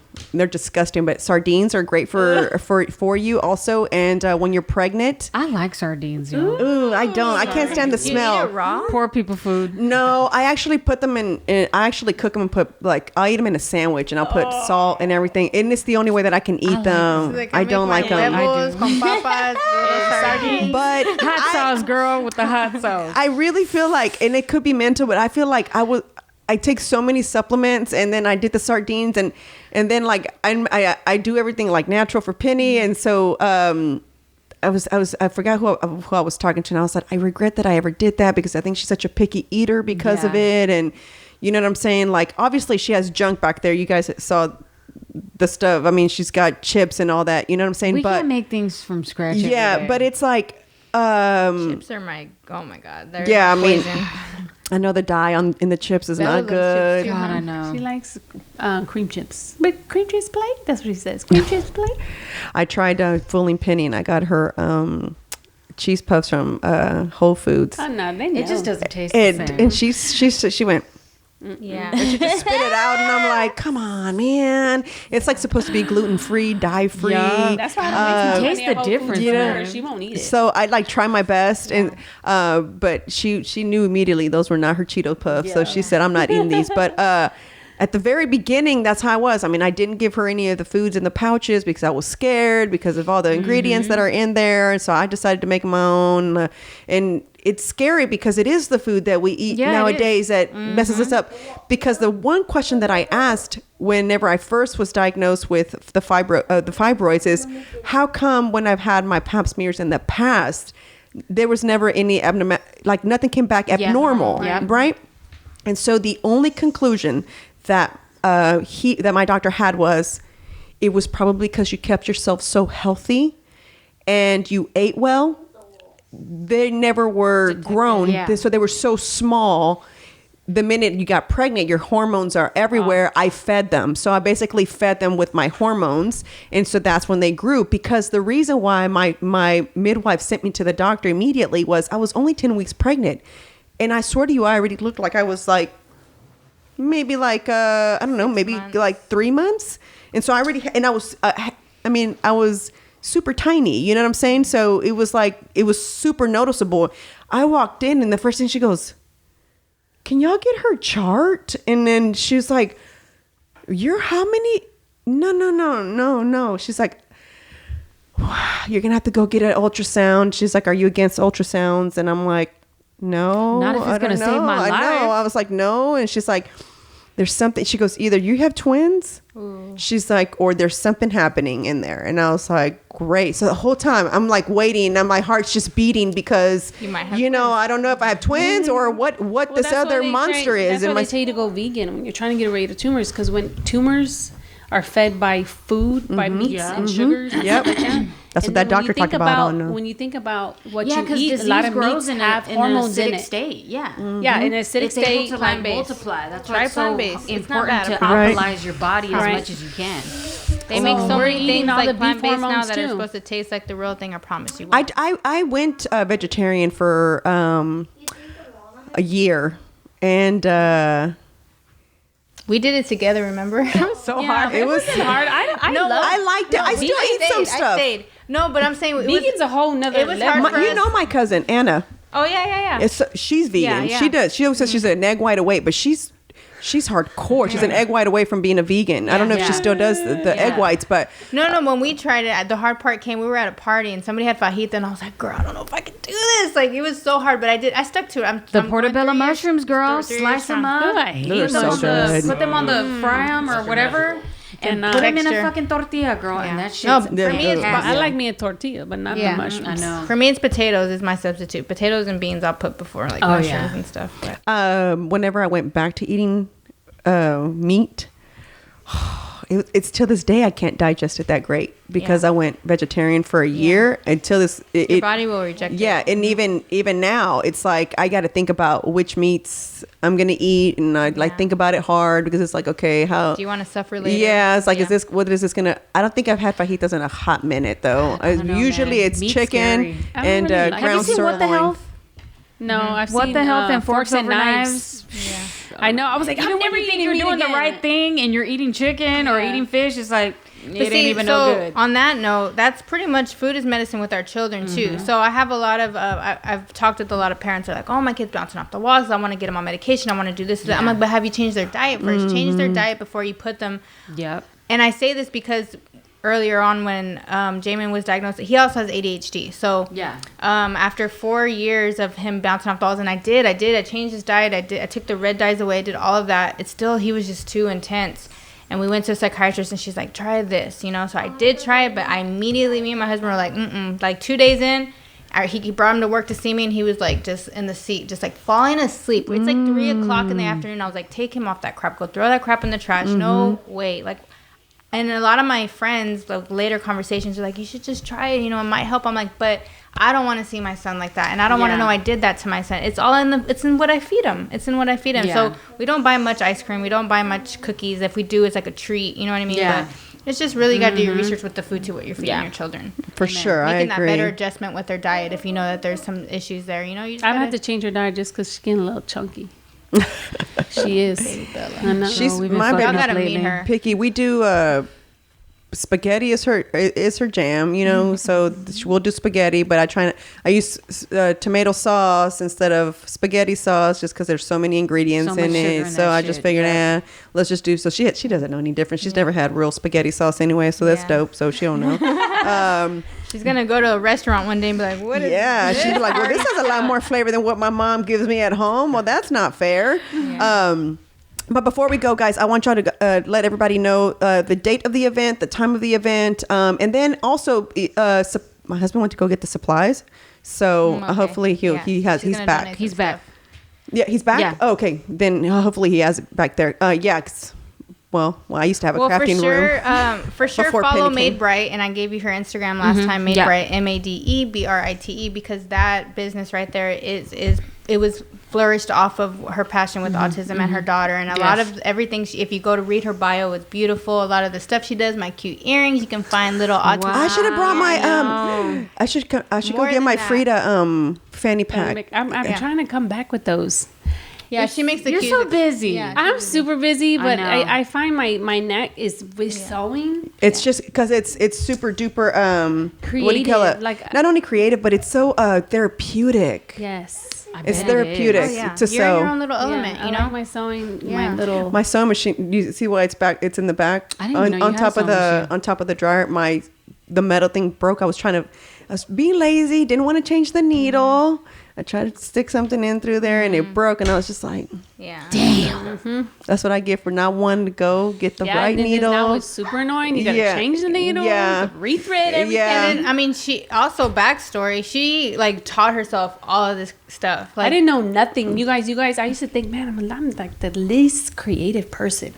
But whenever she was diagnosed, What? But that fanny pack, bro, is like cut and sew. it's all learning, trial and error. But it was all her. It was all Bella. I'm like, dude, I'm gonna create a company that's gonna like tell She people about makes- autism. That is amazing. We created Out a of pin that says fabric. autistic Seen 'em. on it. Yeah. Like that's my vibe. Like if you go to my TikTok, all of my shipping videos has my little autistic little flyer in there, autism stickers. Like that's what we're about. There's That's nothing awesome. I ship out without autism. Yeah. Yeah. She's spreading But that's awareness the goal. right there. Like I want Bella to live in a world where autism is accepted. And Has Moy tried to offer like any type of dance class for children with autism? Has that worked, or, well, we just or talked does it about work? that. We just talked about that because I feel like we live in a society where parents can be mean, especially if they don't understand how an autistic kid works. So they've had certain inquiries in our Phoenix location, a lot more that we can actually implement an autistic class.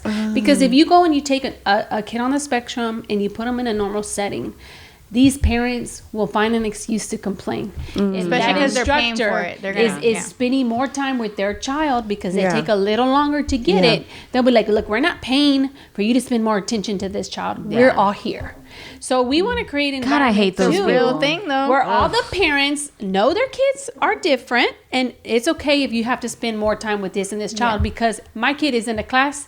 Period. Like there's no classes available. Yeah. So now we're getting enough inquiries where we can implement it That's great. Yeah. for them to have their own class, so they don't feel like they're being judged. Yeah. You don't have these little parents looking at us like, why is your kid here? You know what I mean? It's the real thing. Well, when I People talk are to the people from mad. We Rock the Spectrum tomorrow, I can't wait to tell them your experience because I've not had that experience there at the Memorial City. But I sure am going to bring it up. I'm Yeah. like, do you know what Bring it up. happened to my friends? Maybe it should be a part of like, you know, with the staff. You know how With they the all have training. with the learning and their yeah. training. Like, Yeah. look, if you see somebody being rude, Like that will not be tolerated. That You will need not to be let them tolerated. like know. you can Yep. walk out the door, ma'am, if you're not going to be accepting because And let them feel violated when they walk out that door because that means nothing to the amount of times we've been violated. Oh walking out my a door. gosh. You know what I mean? At that location, I know when I need we've to go try gone that location. Yeah, I when we've gone there after 12 because they closed it for an hour to clean it, and then when I've gone to the afternoon part of it, there's a lot of after school children there. So I don't know if that's the reason why.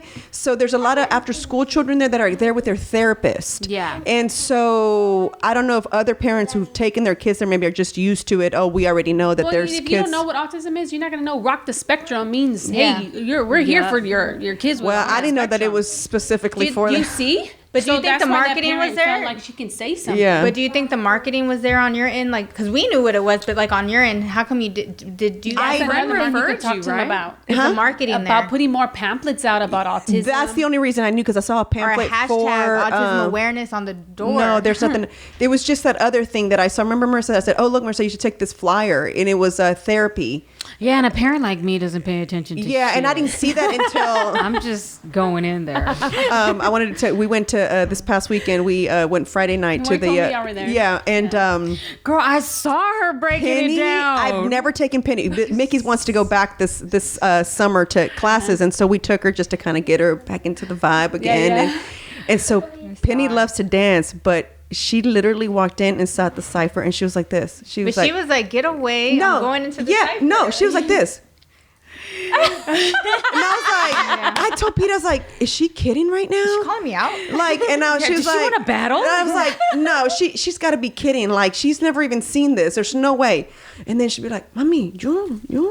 And I'm like, are you for real? So love she's it. like, since I was That's kind of ignoring her, she's like, well, F it then. I'm gonna go ahead and do this little circle on my own. So she was dancing by herself outside the circle, just doing her own thing. She didn't care. And love that's it. Video. also something about like hip hop though. Hip hop is for everyone. Yeah. And that's why I stay so involved with the hip hop scene because I'm not the greatest dancer and Yeah. whatever. But Yeah. my son, when I take my son there, he knows all the B-boys. He loves my husband's crew, like family. They treat him good. Yeah. And then, it's just something that's always been a part of our family. So my kids know to go to jams. They know what the cipher is. But my son, Like if he sees a stuff where he's like just like in it. You know what I mean? And he used to dance when he was little, but now he's older and he's more reserved, so he's just like watches it. But it's just something inclusive for everybody. So with Roxanne and Moy, they have this platform. So that's a great platform to start. This. Oh my God! When I saw the expansion, I was like, you're just like so happy for something. It's like. It's just such a happy. I was like, it's really my God, guys, y'all didn't see this. Like, if you saw it when Mickey was going there, it was like a smaller. And now it's like y'all have taken up the rest of the building. I was like, and then not only that, it's more locations. 45. Okay. Now y'all have in other states. Yes, and that's one in amazing. Kansas City, Phoenix. We have 2. And what's the organization? It's basically a place where you can learn. You can take an art class. You can take a DJ class. What is it called? It's called Break Free. Okay. The one here is Break Free Houston. But you got to understand, my husband, now the breaking's going to the Olympics. But he knew. Knew that this had potential back in the day. Yeah. So he had this idea a long time ago. He believes in his community, and look where it is now. Yeah, it's amazing. That's amazing. So like when you think about, he does not stop. Like he's Yeah. consistent, and he's always. I tell everybody, I'm like, you knew the Moy back in DD Middle School. He's still the Moy today. Like there's no inconsistency with that man. He's always been the same. Yeah. And regardless of whatever's gone on in his life, he lost both of his parents to cancer in like a year and a half span. They both passed away. And whenever you look at his lifespan, when it comes with Bella and his kids and all the things we had to endure, he's still pushing for a good cause, A lot of times things like that deter people in life, like tragedies and deaths and stuff like that. But he was like, no, I'm not going to let it do that. It might have put a little bit more fire in him because he felt like, you know what I'm saying? Right. I was just talking to this with my doctor because I told him that my midwife passed away. He had no idea. And so he's like, so what am I supposed to do with you now? It was so funny. I was like, I have my new midwife. Don't worry. Don't get scared. Yeah. He was like, am I going to deliver? Because he's like, wait, am I going to deliver you? What?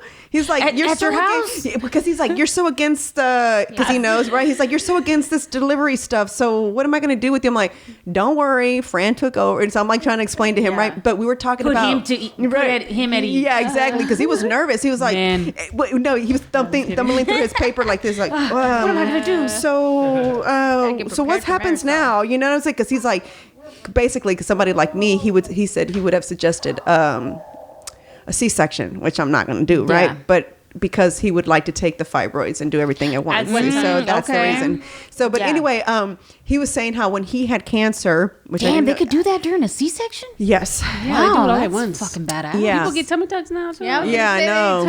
During a C-section? Yes, that's what the mom makeover happens, right? Or something like that. Mm-hmm. I might have to do that. But he was saying that when he was diagnosed with cancer, he said what kept him sane was going to work. So maybe for Moy, he lost his parents. Maybe what kept him sane just and kept going. Yourself in what you love. But he was always kind of 100%. He's always been. I tell and just since I met him, and I've not known him that long, but just since I met him, it was like, and it's so welcoming. Everybody there is welcoming at Break Free. There's not one person that you're like, I can't stand. You should. Well, he'd love it. Check us out. It's May 22nd. Because I've seen a lot of friends of mine, and they used to break dance back in the day. I mean, we're 40 and some change, and people still break dance in their 40s. And you know what? And they still have, they're still kind of involved in a way. And I think that's how I even saw Break Free. Well, they used to be also in kind of the Heights area, that location. Yeah, we moved there for like a year. Yeah. Mickey went there too. She went to both she was places. At that location Okay. Yeah. So she's back now. She wants to. But she's ready, she says. But talking about the bash. This is what our goal is. Oh wait, what was the date? May 22nd. May 22nd. Okay. So if you're listening to the podcast and you feel like you want your child to come, let us know, because we need to get a head count of because right now we're doing an invitational only, just to like try it out. But if you say, man, I heard you on the podcast and I really want my kid to come, you can DM me, which is Made Bright, MadeBrite. You can DM me on Instagram, or you can also send me an email at madebrightcreations@yahoo.com, and we can put you on a list of people that are going to come. Eventually, the invitation will be like, hey, would you like to take an art class, or do you want to take a dance class? Because those classes are going to go together at the same time. Okay. And then after the dance class, we're going to have a party. So we'll have a DJ set up. I hate that I'm going to miss this one. I know she's going out of town. We'll have a DJ It's set Pete's up. show too. On top of that, So the kids are going to Well, get I'll videos. message you because I want to take Aiden. Yeah, well, I the have kids are another gonna son dance. too. Is it for kids without autism as well?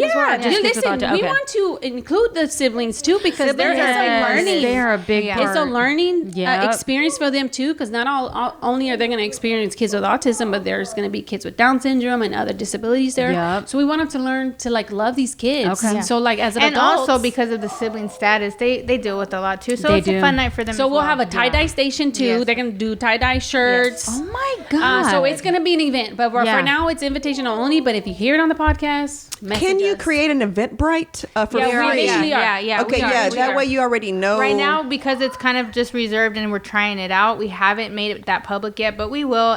But we are also taking donations. So like this last weekend, we both had markets. We both took donations, and I got a ton of fidget donations over at the Hip Hop Vintage Flea Market, which is amazing. These fidgets that we were talking about, these sensory toys, we want to create kind of like a sensory station or even goodie bags for the children or something like that. So, All right, cool. yeah, a lot of good things. So May happening. 22nd, guys. I'll post it on my Instagram as well. We'll post it on the Her Lounge and then I'll post it on my stuff, mine. too. Yeah, so that you guys can, if you are able to donate, and just if you have a child, please attend. You know what I'm saying? This is, And we want to see it grow. We want this something. well, like your hip hop vintage thing. That's how it started. It yeah. started small, and now it's huge. 13 vendors to a lot more. So my yeah. God. Like right now, that is even a lot. whenever I You're went going. on, I'm She's going. Yeah, going I'll be I'll there be there May shopping. 2nd. Yeah, I'll be there You'll May have fun 2nd. walking around. I'm releasing Mother Day Break stuff. Free's actually they sponsor our youth battles now, so we'll have youth battles. So if he wants to see the children dance, they'll Oh be there. Yeah. wow, It's really that's cool. awesome. I've been It wanting does to do it everything. since last year, and I was just like, finally, I was like, yes, I'm home. I was like, told her, I said, when is the next one? I was like, because I'm home now, for, like I can actually do these. So I was like, but when I saw how many, I even told Pete, I was like, oh my God. I was like, look at how many vendors they have now. It's because you limit the packed. amount of retail vendors and then the food vendors. I didn't know you even had food vendors. Yeah, I we thought it have a was whole just food retail. court. Food court, art, vintage, custom. That is amazing. Everything that's, we definitely want to be a representation of the hip hop and the vintage culture. So all the businesses that are infused with that. Yeah, like But- your sweater just took me back like all the way. I was like, oh 'cause she has a my shop, God, too. dude. Yes, and then that's also another. If people want to donate, we both have locations that we're at, so we can DM us. We can get you those locations. You can drop off stuff with us. We have up until May 22nd to kind of get all this together. Okay. And then Her Market, which is Soho Market, will be the Sunday right before this May 22nd. That's gonna be like our cutoff day Yeah. of donations. 18th, the right? 18th. Where's Yeah. your It's market? break free in the free. parking lot. Really? Oh, I need to Soho sign up for that Market. one. I'm trying to do as many as I can because I'm Yeah. like, I know once the baby comes, I'm going to be able to do nothing. know. Yeah, it's a So, pop-up market. It'll be our 4th month there. We pop up in the break free parking lot. And so we'll take donations on at that market too. Yeah. Okay. Okay. Oh yeah, Yeah. it's gonna be like our cutoff. So whatever we don't have, we're gonna push for the 18th on that one. So Yeah. All right. Well, thank you guys so much for being on. I Thank you really for appreciate it. having us. Yeah. That was Thank Hey you guys man, for can we coming. give them can we shout out their Cash App or their Venmo so that people can like donate right yeah, now? let's do that. Do y'all the have Cash any of App that? is the easiest one to do is the Cash App. It's the money sign Made Bright. Made Bright. Okay. M-A-D-E-B. BRITE. Okay. That always reminds me of Midnight. How he, Yeah. one of our comedians, whenever he tells people to follow him after his set, he goes, He always gives the cash. no. He goes, y'all follow me on social media. That's MIDNITE because I just got my GED. he's hilarious. He's hilarious. So Yeah, that but reminded me of that. definitely follow Made all Bright. right, cool. You know Hell where to yeah. find me, Domesticated Photos. And if you're like I said on the other podcast, if you're listening to this and you just need to reach out and ask a couple questions. Not you need a only that, friend, if you have hit a us up. service that you want to donate your time on the night, Yes. like let Please us know. do, We're yeah. always want people to volunteer, Yeah. like to donate their time and help us out on the night If too. you're a if they wanna do music that, too. teacher, Yes, music teacher. We need a music teacher. Yeah. we need all of it. We never stop, therapist, and we're not yeah, going to stop. for We're sure. Not, Yeah. we're going full force on this one. I really think this is going to be a monthly event, a monthly social. I feel it coming. All right, and I'll you got help some y'all. work to do with Rock the Spectrum. Yeah, so I got some work to do. Yeah, Girl, you better get them in line. Hey, because I already talked to the owner, to the girl there. I'm like, hey, where's that? And then they go to Second Baptist, which is the same church we go to. So I was like, I'm finna get them right now. I know where you go to church, Yeah, girl. exactly. I'm about to get them. So Better get them y'all in the better name get of this Jesus. together. Exactly.